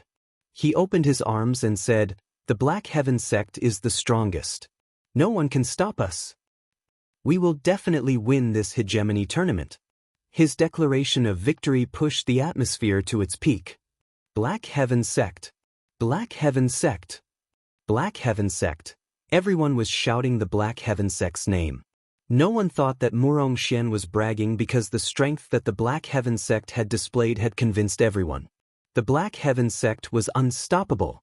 Is everyone from the Black Heaven sect so arrogant? However, compared to the excitement of the audience, the sky prides of the opposing orthodoxies had ugly expressions on their faces. If the Black Heaven sect took all the limelight, then what was the point of their existence? Was he trying to show off the strength of the Black Heaven sect? In the skybox, Chu Kuangren laughed out loud. I didn't realize that Murong Xian was actually this flirtatious. He did not object to this. Murong Xian and the others, who had been trained, tortured, by him for more than 2 months, were qualified to enjoy such cheers. They had the strength to be so arrogant. Group D, second match. It was Lady Snowdrift from the Heaven Cord sect against a genius from the 8-Wind Palace. Fairy Snowdrift held a guqin in her hands, and the sound of the guqin could disturb one's mind. There were also guqin waves that spread with spiritual power, attacking the prodigy from afar. Compared to Murong Xian's quick battle, this one lasted for less than an hour. In the end, Lady Snowflake emerged victorious. The 3rd, 4th, and 5th matches lasted for 4 hours. The 6th match. Nangong Huang walked into the arena. It's finally my turn. The corner of his lips curled up slightly as he looked at his opponent. His opponent was a sky pride from the Thunder Falcon tribe. Although he was not as strong as the young Emperor Lei Mingtian, he was still quite strong. Unfortunately, his opponent was Nangong Huang. Thunder Falcon tribe, I remember you had 2 young emperors in the past, right? One of them was the young Emperor Lei Ao from the old era, but he was killed by my sect leader. The current young Emperor Lei Mingtian was also defeated by my sect leader. Speaking of which, there's quite a bit of history between you and the Black Heaven sect. Nangong Huang smiled faintly. Cut the crap. Bring it on. The Sky Pride from the Thunder Falcon tribe stared at Nangong Huang with a solemn expression. Silver-white lightning gathered around his body, and with a stomp on the ground, his entire body shot out like a cannonball. Nangong Huang swung the deep abyss rainbow in his hand towards the void, and a surge of sword chi exploded like a tsunami. The area of attack covered half of the arena, and the Sky Pride from the Thunder Falcon tribe was sent flying. With just one slash, the Sky Pride from the Thunder Falcon tribe was sent flying. His body was cut by the sword chi and he could no longer fight. Sage Technique, Tidal Sword Technique. Nangong Huang sheathed his long sword and smiled faintly. He ignored the Thunder Falcon tribe's Sky Pride, sheathed his sword, and turned around to leave. All that was left was the cheering audience. The Black Heavens sect won again. One slash, just one slash. That's amazing. No one can stop the Black Heaven sect now. Sage Technique? A sage technique that's never been seen before. Which sage from the Black Heaven sect created this new technique? Some of the Orthodoxy's sect leaders who knew about the Black Heaven sect were puzzled. Every Orthodoxy only had a few sage techniques. It was the same for the Black Heaven sect. However, they had never seen the sage technique that Nangong Huang used before. There were two possibilities. It was either Nangong Huang's own opportunity, or the Black Heaven sect had gained another sage technique. If it was the latter, it meant that Nangong Huang was not the only one who knew this sage technique. The other disciples of the Black Heaven sect might also know this sage technique.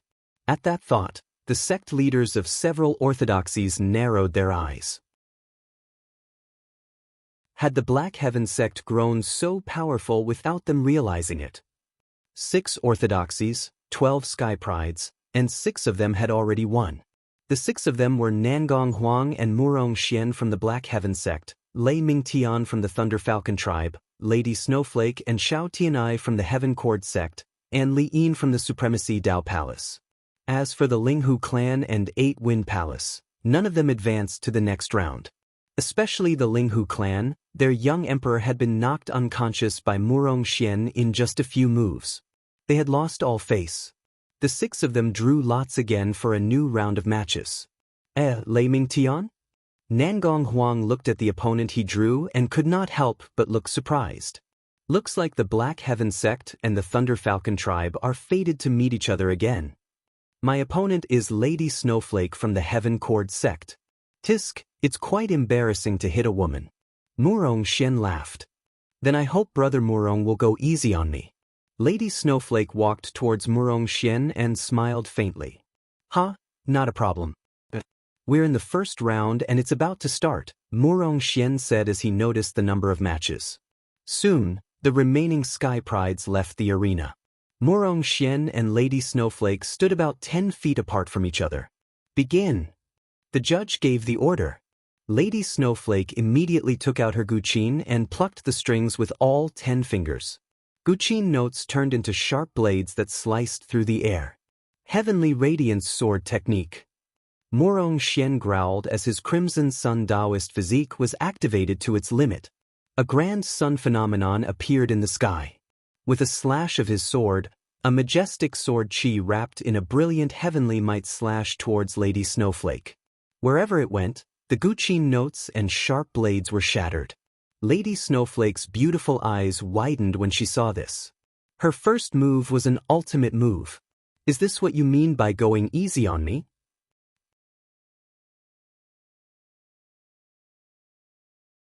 Chapter 291. Lady Snowflake was dumbfounded. However, the sword chi was already approaching her. The terrifying power made her heart palpitate uncontrollably. She plucked the strings of her fingers and a terrifying guqin sound erupted. Ripples appeared in the void as the guqin sound mixed with sharp blades attempted to block Murong Xian's sword chi. However, it was futile. In the end, Lady Snowflake was sent flying by the sword chi. Her clothes were torn apart by the sword chi, revealing large patches of her snow-white skin.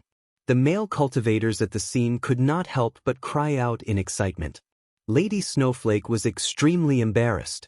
She took out a cloak from her yin and yang ring and draped it over her body to cover her exposed skin. I've lost this match. Lady Snowflake quickly calmed herself down and said, The Black Heaven sect had won another match. The second match of the second round of the third segment. It was Nangong Huang versus Lei Mingtian. Both of them stood in the arena with extremely powerful Taoist rhymes emanating from their bodies, intertwining and colliding in the void. Nangong Huang, I didn't expect your strength to improve to such a level in just over a year. And that Murong Xian is also impressive. Lei Mingtian said calmly. Did you come up here just to praise us? You? Lei Mingtian's expression darkened. The tallest tree in the forest will be destroyed by the wind. Do you people from the Black Heaven sect really think that no one can stop you? In any case, it won't be you. Nangong Huang took out the saint-level deep pool rainbow and the sword-based Taoist rhymes on his body rose rapidly. Soon, it overpowered Lei Mingtian. Lei Mingtian's expression changed and he attacked first. As he punched out, a violent force of lightning poured out. Tidal sword technique. Nangong Huang attacked and his sword chi whistled like a tidal wave. The collision of the two forces caused the ground of the entire arena to tremble. Sand and stones were blown by the wind, and dust billowed. The crowd could only see two silhouettes constantly intertwining and colliding with each other in the sandstorm. Each time they collided, a terrifying shockwave would be created. The force of the collision caused the void to tremble. Boom! At that moment, a silhouette was sent flying out of the dust. Lei Mingtian was slammed into the wall. There was a sword mark from his shoulder to his waist that almost cut him in half. How did Nangong Huang improve so quickly? What have they experienced in the past year? Lei Mingtian was in disbelief. In the smoke and dust, Nangong Huang slowly walked out. He held the deep abyss rainbow in his hand as sword chi danced around his body. The young emperor of the Thunder Falcon tribe? He can't even compare to a clone of the sect master. He was sincere in his words. To others, Lei Mingtian was a powerful young emperor. However, compared to Chu Kuangren, he was not even comparable to a sword chi clone. It sounds absurd, but it is true. Because of this, no matter how much progress Nangong Huang, Murong Xian, and the others had made, they did not dare to be complacent. That was because their sect leader was Chu Kuangren. He was a person that they would work hard for and spend their entire lives chasing after. Compared to Chu Kuangren, this little bit of progress they had made was nothing. Damn it! Upon hearing Chu Kuangren's name, Lei Mingtian became even more enraged. He leaped into the air and reverted to his true form. The silvery white lightning that surrounded his body gradually turned into a crimson-red color, making him even more ferocious and violent. Crimson lightning skyfall.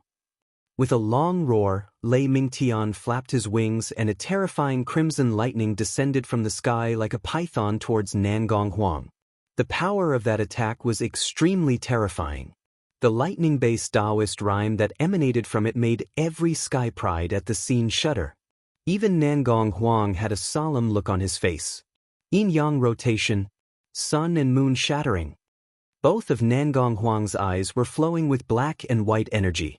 It was his pinnacle Taoist physique, the yin-yang god eye. With a loud roar, Nangong Huang's eyes spewed out a divine yin-yang light that contained the endless yin-yang rotation Taoist rhyme. The crimson lightning and the divine yin-yang light collided into each other and exploded into a dazzling brilliance. Even the void seemed to be distorted by it. The terrifying shockwave spread out in midair. Both Nangong Huang and Lei Mingtian were affected by the recoil of that energy. Nangong Huang was fine since he only suffered minor injuries. However, Lei Mingtian was not so lucky.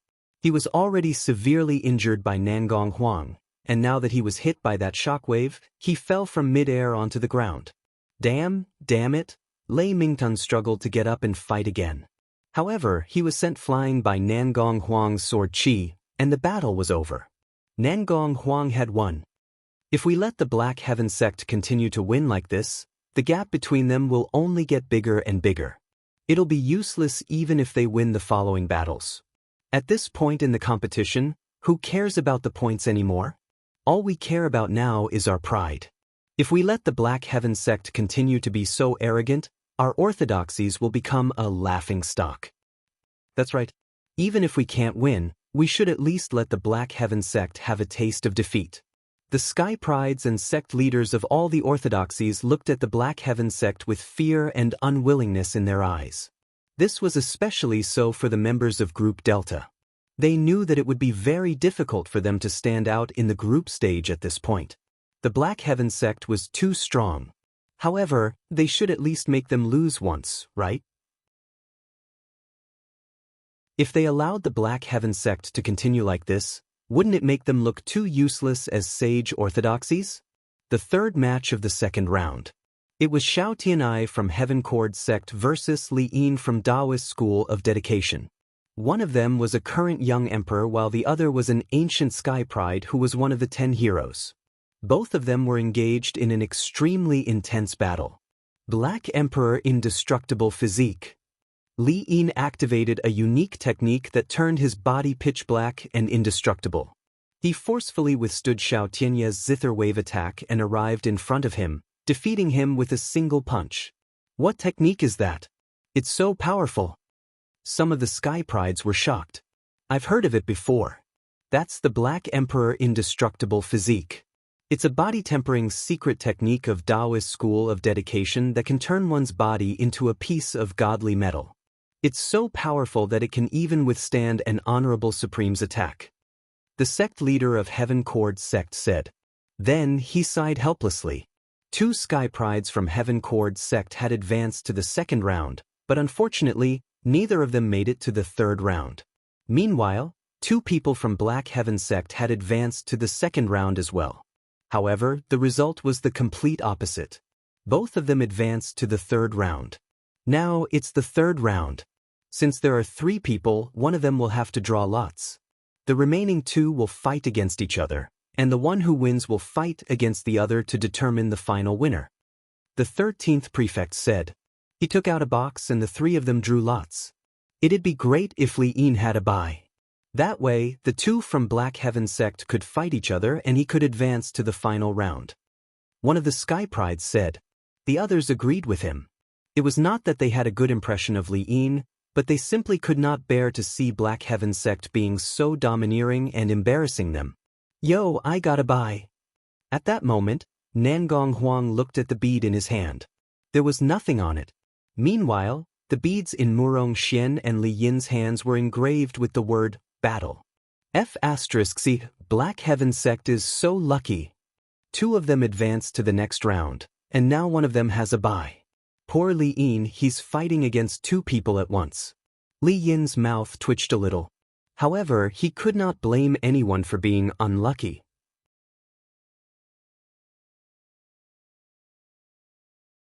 Chapter 292. It was the third round of the championship's third segment. Murong Xian versus Li Yin. Once I defeat you, I'll defeat Nangong Huang. The Black Heaven sect's unstoppable momentum shall end here. Black Emperor Indestructible Physique. Li Yin growled. A powerful surge of energy qi erupted from his body, and a mysterious Taoist rhyme surrounded his body. It then attached itself to the surface of his body and quickly dyed his body black like ink. Murong Xian glanced at him and said, Do you know where Nangong Huang is now? Upon hearing that, Li Yin frowned. He scanned the entire arena but did not see Nangong Huang, nor did he see him in the spectator stands. He's gone back. Murong Xian answered. What do you mean? He's not participating in the tournament? What's there to participate for?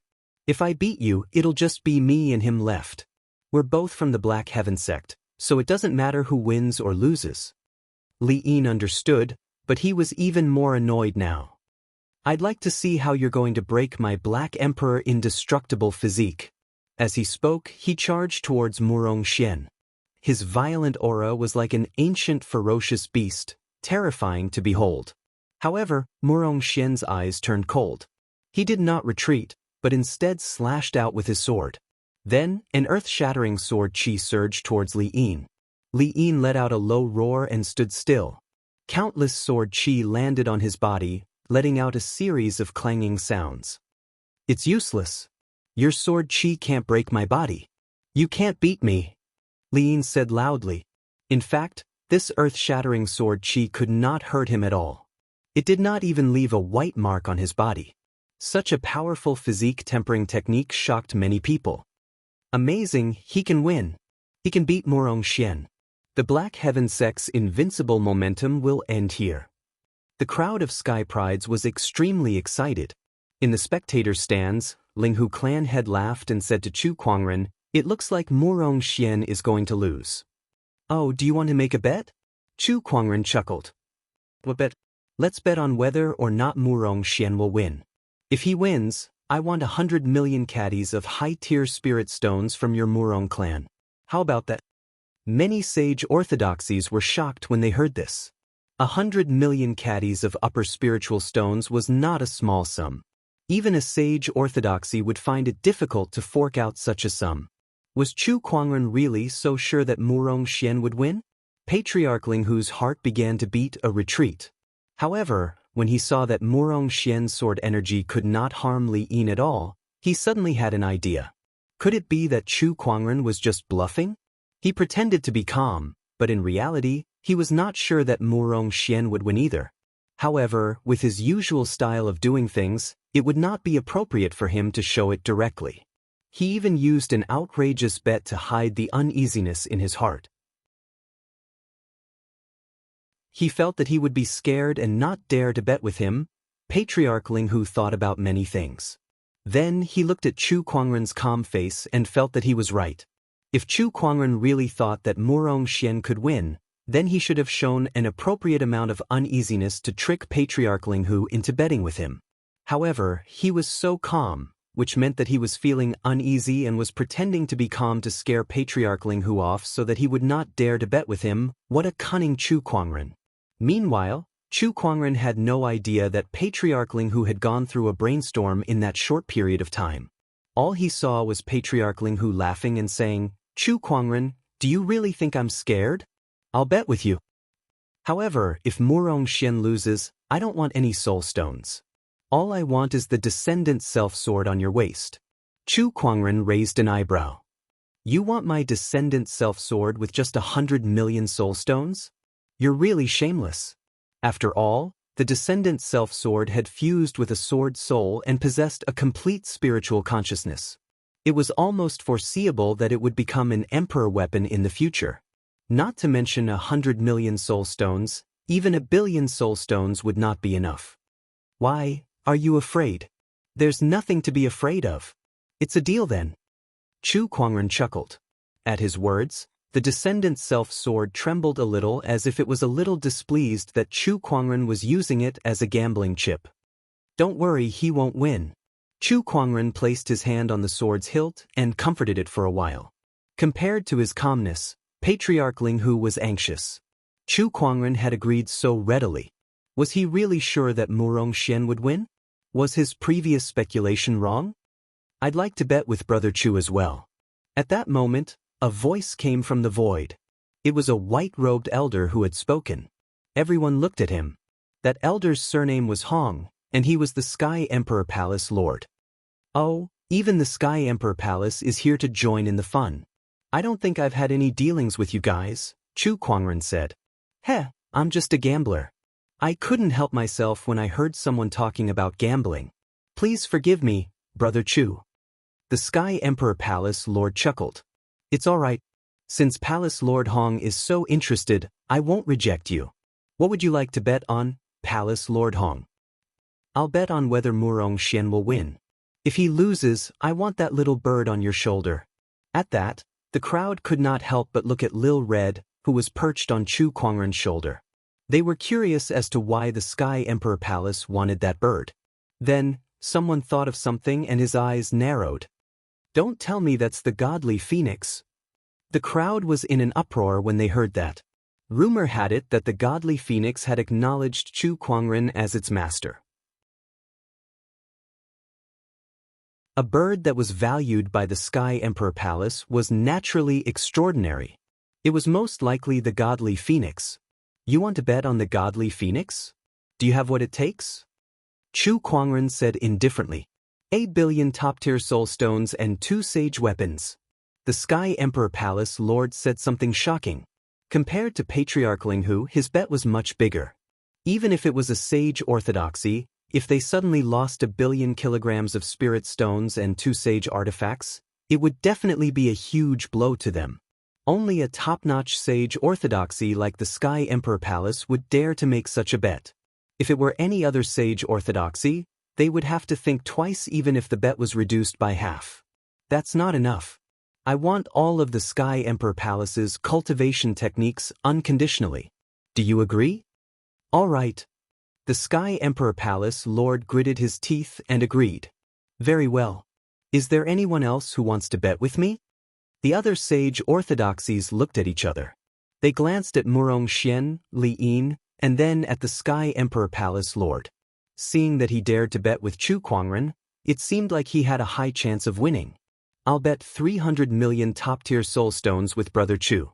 If Murong Xian loses, I want the Black Heaven sect's sage techniques.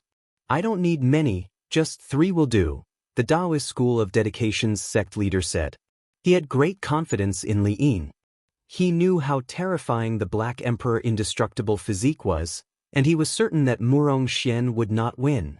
Deal, Chu Kuangren said. I'll bet 2. If Murong Xian wins, the Overlord Sage tribe will give you 200 million top-tier soul stones. If he loses, I want your elusive mirage. 200 million isn't enough, I want 500 million. All right. The Overlord Sage tribe leader gritted his teeth and said, since everyone is so interested, the Thunder Falcon tribe shall join in the fun as well. If Murong Xian loses, I want 100 million top-tier soul stones from the Black Heaven sect. If not, the Thunder Falcon tribe will give you 100 million top-tier soul stones. Sure. Chu Kuangren nodded. Sect leader Chu is so generous. I'll join in the fun as well. Just like the Thunder Falcon tribe, I'll bet 100 million top-tier soul stones. Why don't I join in as well? The Sky Prides from all the sage orthodoxies could not help but gulp when they saw Chu Kuangren making such a shocking bet with the sage orthodoxies leaders. Crazy, crazy, Chu Kuangren must be crazy.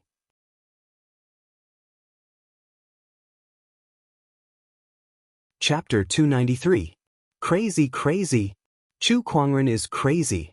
The Sky Prides from the sage orthodoxies were dumbfounded when they saw how Chu Kuangren had made such a shocking bet with their sect leader. They could not believe that Chu Kuangren would dare to do such a thing. Out of the 24 sage orthodoxies present, 15 of them had made a shocking bet with Chu Kuangren. More than half of the sage orthodoxies wanted to take this opportunity to suppress the Black Heaven sect, or rather, suppress Chu Kuangren. This was because the Black Heaven sect's strength had made them feel threatened. Oh my God, if the Black Heaven sect loses, I'm afraid it won't just be a matter of breaking their bones. They'll be heavily injured. This is crazy.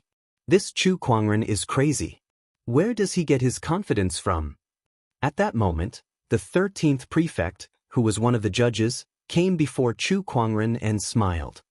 I'd like to make a bet with Brother Chu as well. Oh, a judge wants to make a bet too.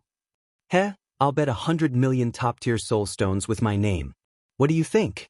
The 13th prefect smiled. To him, Murong Xian was bound to lose, so there was no reason for him to let go of such a great opportunity to make a fortune. 100 million top-tier soul stones was almost all he had in the past few years, but he felt that he would definitely win. He had read some records about the Black Emperor indestructible physique, so he knew how powerful it was. There was no way he would lose to Murong Xian. Sure. Chu Kuangren nodded. All right. The 13th prefect was delighted. He returned to the judge's booth, but the 11th and 12th prefects looked at him with displeasure. 13th prefect, as a judge, I'm afraid you'll be criticized by others for being too reckless. The 11th prefect said, it's no big deal. I'm making a bet as an individual, so it doesn't conflict with me being a judge. The 2 prefects frowned, but they did not say anything else. Everyone was watching the situation in the arena. Now, this battle was no longer just between Murong Xian and Li Yin. It involved the shocking bet of more than 10 orthodoxies. Fortunately, the 2 of them had been fighting all this time and didn't know about the bet. Otherwise, who knew how scared they would be? In the skybox. Compared to Chu Kuangren's composure, Qin Wushuang, Jun Yi, and the others were much more anxious as they stared at the arena. Murong Xian, you must win. Jun Yi put her palms together as if she was praying. Chu Kuangren laughed and said, "Is there a need to be so nervous? Oh, my sect leader, do you know how much you just gambled with these orthodoxies? Putting aside the Kun Wu sword, godly phoenix, mirage and sage techniques, just the superior grade spirit stones alone are worth 2 billion. Jun Yi said with 2 trembling fingers. She could not imagine how chaotic the Black Heaven sect would be if they lost. It's only 2 billion. It's just, Jun Yi and the others stared at Chu Kuangren with widened eyes. Nothing more? Just hearing this number made their legs tremble in fear. Why was the sect leader still so calm and unperturbed? Should he say that he was truly worthy of being the sect leader? The few of them looked at each other helplessly. They could only pray that Murong Xian would win this match. Not far away, the sect leaders who gambled with Chu Kuangren were discussing among themselves. The Linghu clan head said to the Taoist School of Dedication sect leader, "Brother, Li Yin is a disciple of your sect. Do you think he can win?" Xian. The Taoist School of Dedication's sect leader laughed and said, "The Black Emperor Indestructible Physique is an extremely terrifying sage ruler technique. Once it's cast, even someone who's a realm higher than Li Yin can't break it." That's right. The Sky Emperor Palace Lord nodded. "I've read about this sage ruler technique in the archives. With Murong Xian's current cultivation level, even if he's a realm higher, he won't be able to break the Black Emperor Indestructible Physique. That was also the reason why he dared to bet with Chu Kuangren." Hearing the words of the two of them, the sect leaders were completely relieved. That means the Black Heaven sect is going to lose big this time. Haha, I can't wait to see Chu Kuangren's face when he's defeated. It's true that Chu Kuangren is a peerless sky pride, but it's too bad that he's too arrogant. It's time to teach him a lesson. That's right. In the battle arena, the battle between Murong Xian and Li Yin was in full swing. With his Black Emperor Indestructible Physique, Li Yin was able to withstand Murong Xian's sword qi on his body, making it impossible for him to be hurt. On the contrary, Murong Xian had to block every single one of his attacks. At that moment, Li Yin was able to suppress Murong Xian. "Ha, where's your arrogance from before? Didn't you say that you're going to defeat me? Why is it so difficult for you to block a few of my punches now? Where's your sword qi? Keep using it." Li Yin laughed out loud and continuously waved his fists. Although Murong Xian looked a little battered, if one were to pay attention, one would notice that his eyes were calm and composed. There was not a hint of panic in them. "Lose for me." Li Yin threw a punch, and a violent Taoist rhyme erupted like a mountain torrent, sending Murong Xian flying a few hundred meters away. Murong Xian spat out a mouthful of blood, but he still stood firmly. "Let's see how long you can last." Li Yin decided to use his strongest attack. He raised his hand to the sky, and the surrounding spiritual energy gathered in his palm, gradually forming a pitch-black spear. A Taoist rhyme that was filled with a destructive aura emanated from it. It was extremely terrifying. "Black Divine Spear," Li Yin shouted. This was an attack that was paired with the Black Emperor Indestructible Physique. It was also Li Yin's strongest attack, and he rarely used it. At that moment, the battered Murong Xian revealed a smile. "This is what I've been waiting for." Murong Xian's figure flashed, and he took a step forward, displaying an extremely fast movement technique. In the blink of an eye, he had traveled a few hundred meters and raised his hand to slash at Li Yin's armpit. With a clang, sparks flew everywhere. The originally indestructible Black Empress indestructible body actually began to crack under this sword strike, and it instantly collapsed. Even the strongest attack that Li Yin had prepared could not be unleashed due to the destruction of the Black Emperor Indestructible Physique. In just an instant, the tables had turned. "You're the one who's going to lose." Murong Xian swung his sword, and a majestic sword qi enveloped Li Yin, severely injuring him who had lost the Black Emperor Indestructible Physique. With that one attack, Li Yin's aura became extremely weak, and he fell to the ground. He looked at Murong Xian in disbelief. "How did you see through my Achilles heel?"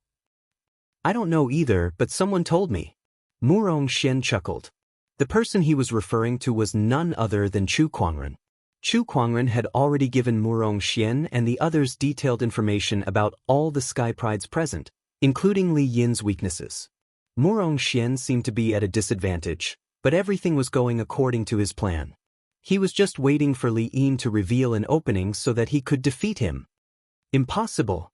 How can the Black Emperor indestructible physique have an Achilles heel? The Sky Emperor Palace Lord exclaimed. The Taoist School of Dedication's sect leader was also shocked. The complete Black Emperor indestructible physique has no Achilles heel.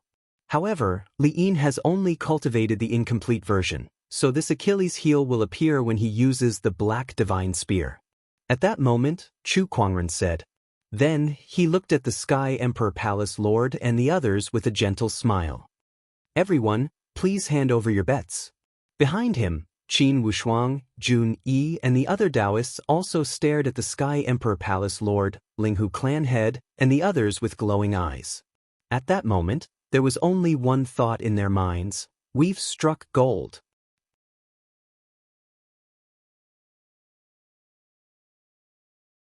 Chapter 294.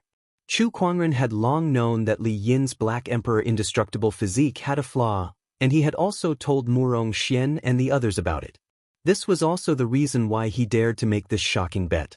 Based on the analysis of the Eye of Revelation, Murong Xian's chances of winning were as high as 90%. There was no reason for him to miss out on such an opportunity to amass wealth. That's impossible. Even if Li Yin had cultivated the incomplete invincible Black Emperor body, how did you know? The Sky Emperor Palace Lord shouted. You don't need to know that. Chu Kuangren said calmly. No matter how hard the Sky Emperor Palace Lord and the others racked their brains, they would never know that Chu Kuangren possessed a divine ability called the Eye of Revelation. Sect leader Zhao, Li Yin's Black Emperor indestructible body has a flaw. Why didn't you tell us? Someone questioned the sect leader of the Taoist School of Dedication. Li Yin was a disciple of Tao School of Dedication. The headmaster of the Taoist of Dedication was furious. How would I know? Think about it. If you had such a flaw, would you tell anyone else? The person who questioned him was instantly speechless. Indeed, this kind of flaw, other than himself, had to be kept a secret even to those closest to him. How could he casually tell others? Then how did Chu Kuangren find out? There were still people who were puzzled. However, they had no choice but to face a problem. They owed Chu Kuangren a huge amount of gambling money. Damn it. My 100 million upper spiritual stones are gone just like that. You're only worth 100 million. I'm betting 300 million high-grade spirit stones with this guy. It's gone just like that. My heart hurts so much. All the sect masters of the orthodoxies had long faces, their hearts bleeding. Especially the Sky Emperor Palace Lord. His bet with Chu Kuangren was the biggest. In order to obtain the godly phoenix, he had bet 1 billion top-tier soul stones, 2 sage weapons, and even promised to give Chu Kuangren access to all of the Sky Emperor Palace's cultivation techniques. If it was fulfilled, the Sky Emperor Palace Lord felt a little dizzy. It was too terrifying.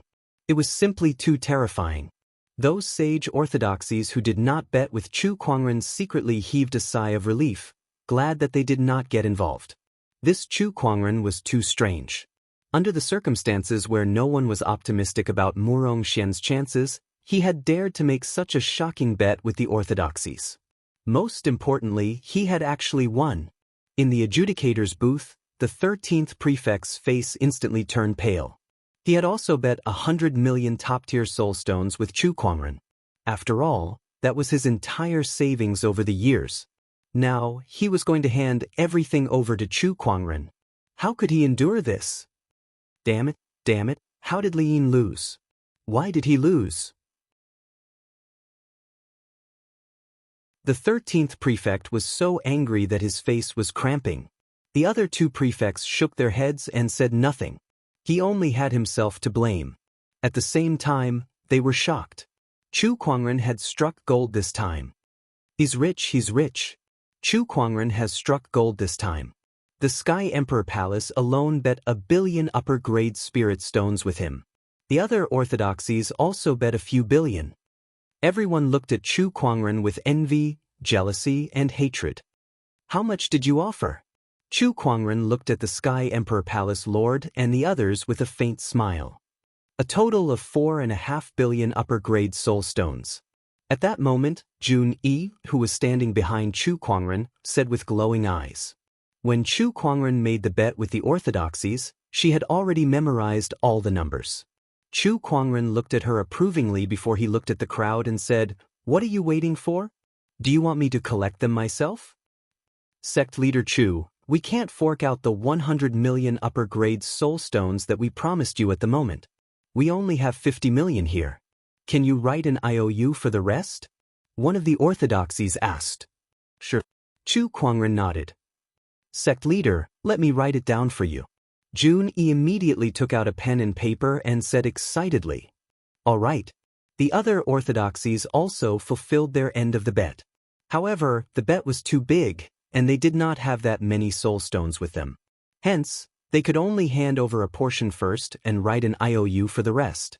The orthodoxies' sect leaders looked terrible, especially the Sky Emperor Palace Lord and the Overlord Sage Tribe leader. Their hands were shaking when they wrote the IOU. This time, they had suffered a huge loss. Everyone, I hope that the Black Heaven sect can collect the rest of the soul stones within a month. Otherwise, I'm sure none of you would want me to visit you personally, Chu Kuangren said. The crowd could not help but shiver at his words. Chu Kuangren would visit them personally? That was probably the thing that the sage orthodoxies feared the most.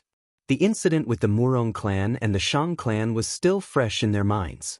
Sect leader, there's still someone who hasn't paid up.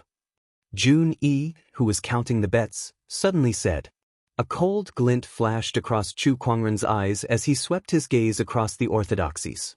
Oh, don't tell me there's still someone who wants to renege on the bet. I wonder who it is? Can you step forward and let me have a look? Sect leader, it's the 13th prefect. Jun Yi pointed at the 13th prefect at the adjudicator's booth. Even the adjudicator can't renege on the bet. Chu Kuangren's figure turned into a stream of light and arrived at the adjudicator's booth. The 13th prefect was shocked to see Chu Kuangren. He then smiled and said, Well, Brother Chu, you see, as a adjudicator, I shouldn't be involved in this matter. Do you think I can? No way. Chu Kuangren immediately interrupted him. 13th prefect just said that he would bet with me in his personal capacity. Why, now that you're the adjudicator, you want to renege on the bet? Brother Chu, you've already won so much. It doesn't matter if you win more or less. Do you really want to go this far? The 13th prefect retracted his smile and said in a deep voice. He had spent so many years accumulating these soul stones, and he was unwilling to give them to Chu Kuangren. Heh, it's fine if you don't want to give them to me. You can even exchange your life for it. Chu Kuangren chuckled and said, Chu Kuangren, don't you dare. Let's see if I dare or not. As soon as he said that, an incredibly cold sword-based Taoist rhyme instantly enveloped the entire adjudicator's booth.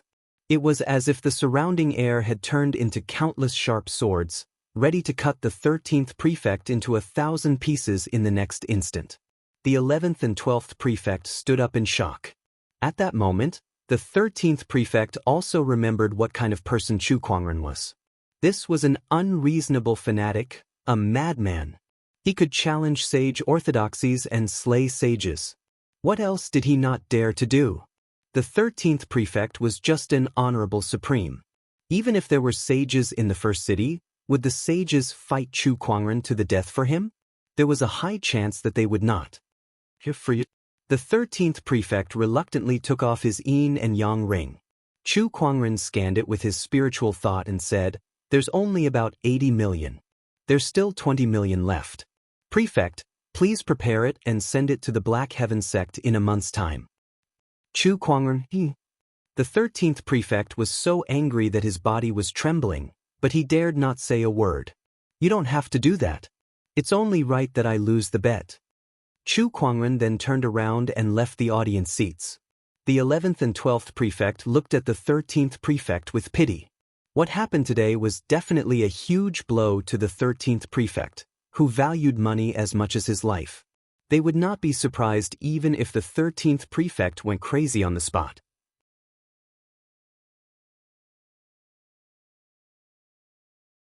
Chapter 295. When Chu Kuangren returned to the skybox, he saw Murong Xian sitting on the ground with a pale face and beads of cold sweat on his forehead. What's wrong with him? Is his injury too severe? Without hesitation, Chu Kuangren cast the spring breeze healing technique on Murong Xian, and the injuries on his body quickly healed. However, he still sat on the ground weakly. Sect leader, he's just scared out of his wits. Jun Yi chuckled beside him. Scared out of his wits? That's right. After Murong Xian defeated Li Yin, he heard about the bet between Chu Kuangren and the 15 sage orthodoxies. He was so scared that his soul almost left his body. He did not dare to imagine how much the Black Heaven sect would have to pay if he lost. Would that not make him the Black Heaven sect's greatest sinner? He could not even stand properly at the thought of that. Sect leader, you really dared to bet. What if I lost? My life isn't worth that many soul stones. Murong Xian said tearlessly. Did you lose then? No. Isn't that good enough? Chu Kuangren said calmly. That trust made Murong Xian's heart feel heavy. He was so close to tears that he wanted to rush up and give Chu Kuangren a hug. Chu Kuangren kicked him away. I've won quite a lot today. When we get back, you can eat and play whatever you want. I'll pay for it all. All hail the sect leader. The crowd was extremely excited. Sect leader, look, this bet was made for me after all. I don't think I can take any of it, Murong Xian said with a straight face. No way. Please don't, sect leader. Just a little. The faces of the other orthodoxies twitched when they saw the Black Heaven sect crowd fooling around. Yet they could not do anything to them. In the judge's booth, the 13th prefect was no longer in the mood to host the competition, so the 12th prefect announced on his behalf, since only 2 participants from the Black Heaven sect have advanced to the 4th round of the 3rd segment, the Black Heaven sect will automatically add another 10 points. The 3rd segment of the competition has ended. Now, let me announce the points of each orthodoxy. Please take a look. As soon as the 12th prefect finished speaking, a light screen appeared in the air. On it was a list of the points obtained by each orthodoxy in each segment. Among them, the Black Heaven sect had an absolute advantage of 235 points, while the Overlord Sage tribe was in second place with 140 points. There was a gap of almost 100 points between them and the Black Heaven sect. Oh my God, the Black Heaven sect is too amazing. That's right, no one can stop the Mysterious Sky sect. The Mysterious Sky sect will definitely be the champion of this hegemony tournament. I think so too. Too strong. The Black Heaven sect is invincible. The other orthodoxies frowned when they saw the difference in points. Since the beginning of the competition, the Black Heaven sect had maintained a dominant lead in every segment. This was especially true in the second segment, where Lan Yu fought against 100 opponents all by herself and obtained 156 points. Currently, the Black Heaven sect's points had far surpassed the other orthodoxies. If they allowed their opponents to continue winning like this, it was almost certain that the Black Heaven sect would become the champion of this championship. The Sky Emperor Palace, the Overlord Sage tribe, and the Tempest Mountain sect's sect leaders did not look too good. Although they were also in first place in their respective groups, the Black Heaven sect's performance was many times stronger than theirs. They were unstoppable throughout the competition. The members of Group Delta, on the other hand, looked even gloomier. After all, the Black Heaven sect had gained all these points by stepping on them. We can't beat the Black Heaven sect anymore.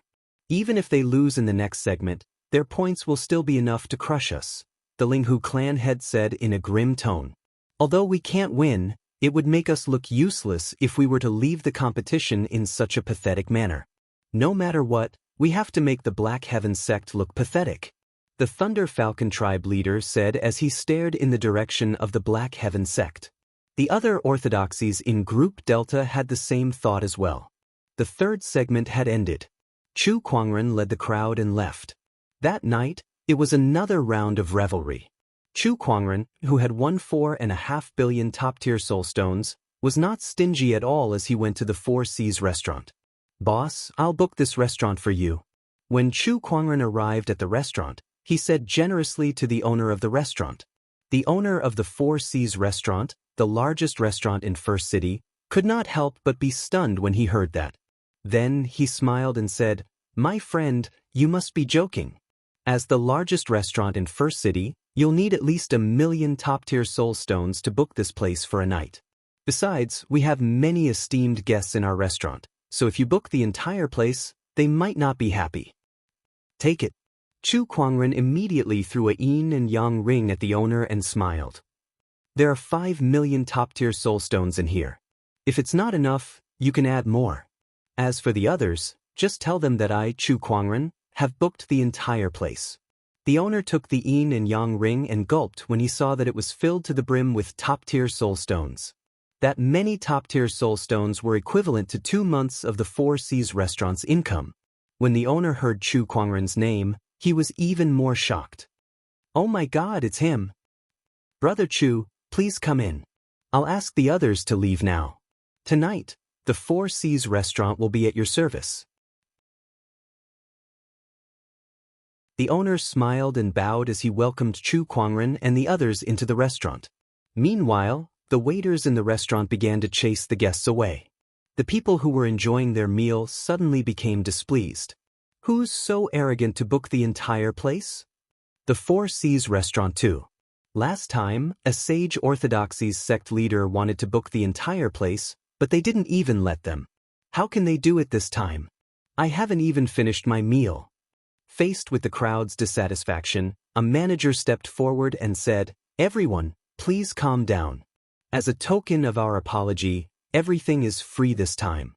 We welcome everyone to visit the Four Seas restaurant again." Manager Wang, who's so arrogant to book the entire place? One of the First City's disciples asked in dissatisfaction. He was considered a regular customer of the Four Seas restaurant. Over the years, he had only seen a handful of people who could book the entire Four Seas restaurant. "It's Black Heaven Sect's sect leader Chu," the deacon said with a faint smile. A loud clang was heard. The wine glass in that disciple's hand fell to the ground. "Black Heaven Sect's sect leader Chu is Chu Kuangren." "Yes." "Oh, so it's him. Forget I asked anything then. I'll take my leave first," the disciple said with an embarrassed smile. When the others heard that it was Chu Kuangren who booked the entire place, they immediately calmed down. "Oh, it's sect leader Chu. Sect leader Chu is so generous." "That's right, he's indeed a sect leader. Since sect leader Chu has such an interest, we won't disturb him. We'll take our leave first." No one dared to object to Chu Kuangren booking the entire place. Even the top cultivator clans in the First City did not dare to act presumptuously upon hearing the name Chu Kuangren. "Time to go," Manager Wang sent the crowd out. Outside the restaurant, a few people walked towards them. Manager Wang walked up to them and said, "Everyone, I'm sorry. Our restaurant has been booked by sect leader Chu today, so we're not receiving any guests." Which sect leader Chu is so arrogant? These people were the sky prides from a few orthodoxies. They had lost in the competition today and were planning to drink away their sorrows at the Four Seas restaurant. They did not expect that someone would book the entire place. Lei Mingtian could not help but frown in dissatisfaction. Beside him, Lady Snowflake's heart skipped a beat. Sect leader Chu, the Black Heaven Sect's sect leader Chu. That's right. The Sky Prides felt even more aggrieved. Not only did they lose to Chu Kuangren, but they also wanted to drink away their sorrows when the entire restaurant was booked by Chu Kuangren. How could they live like this? You're tuning in to the Wandering Hero YouTube channel. Don't forget to subscribe and join us on this journey to catch the most captivating stories.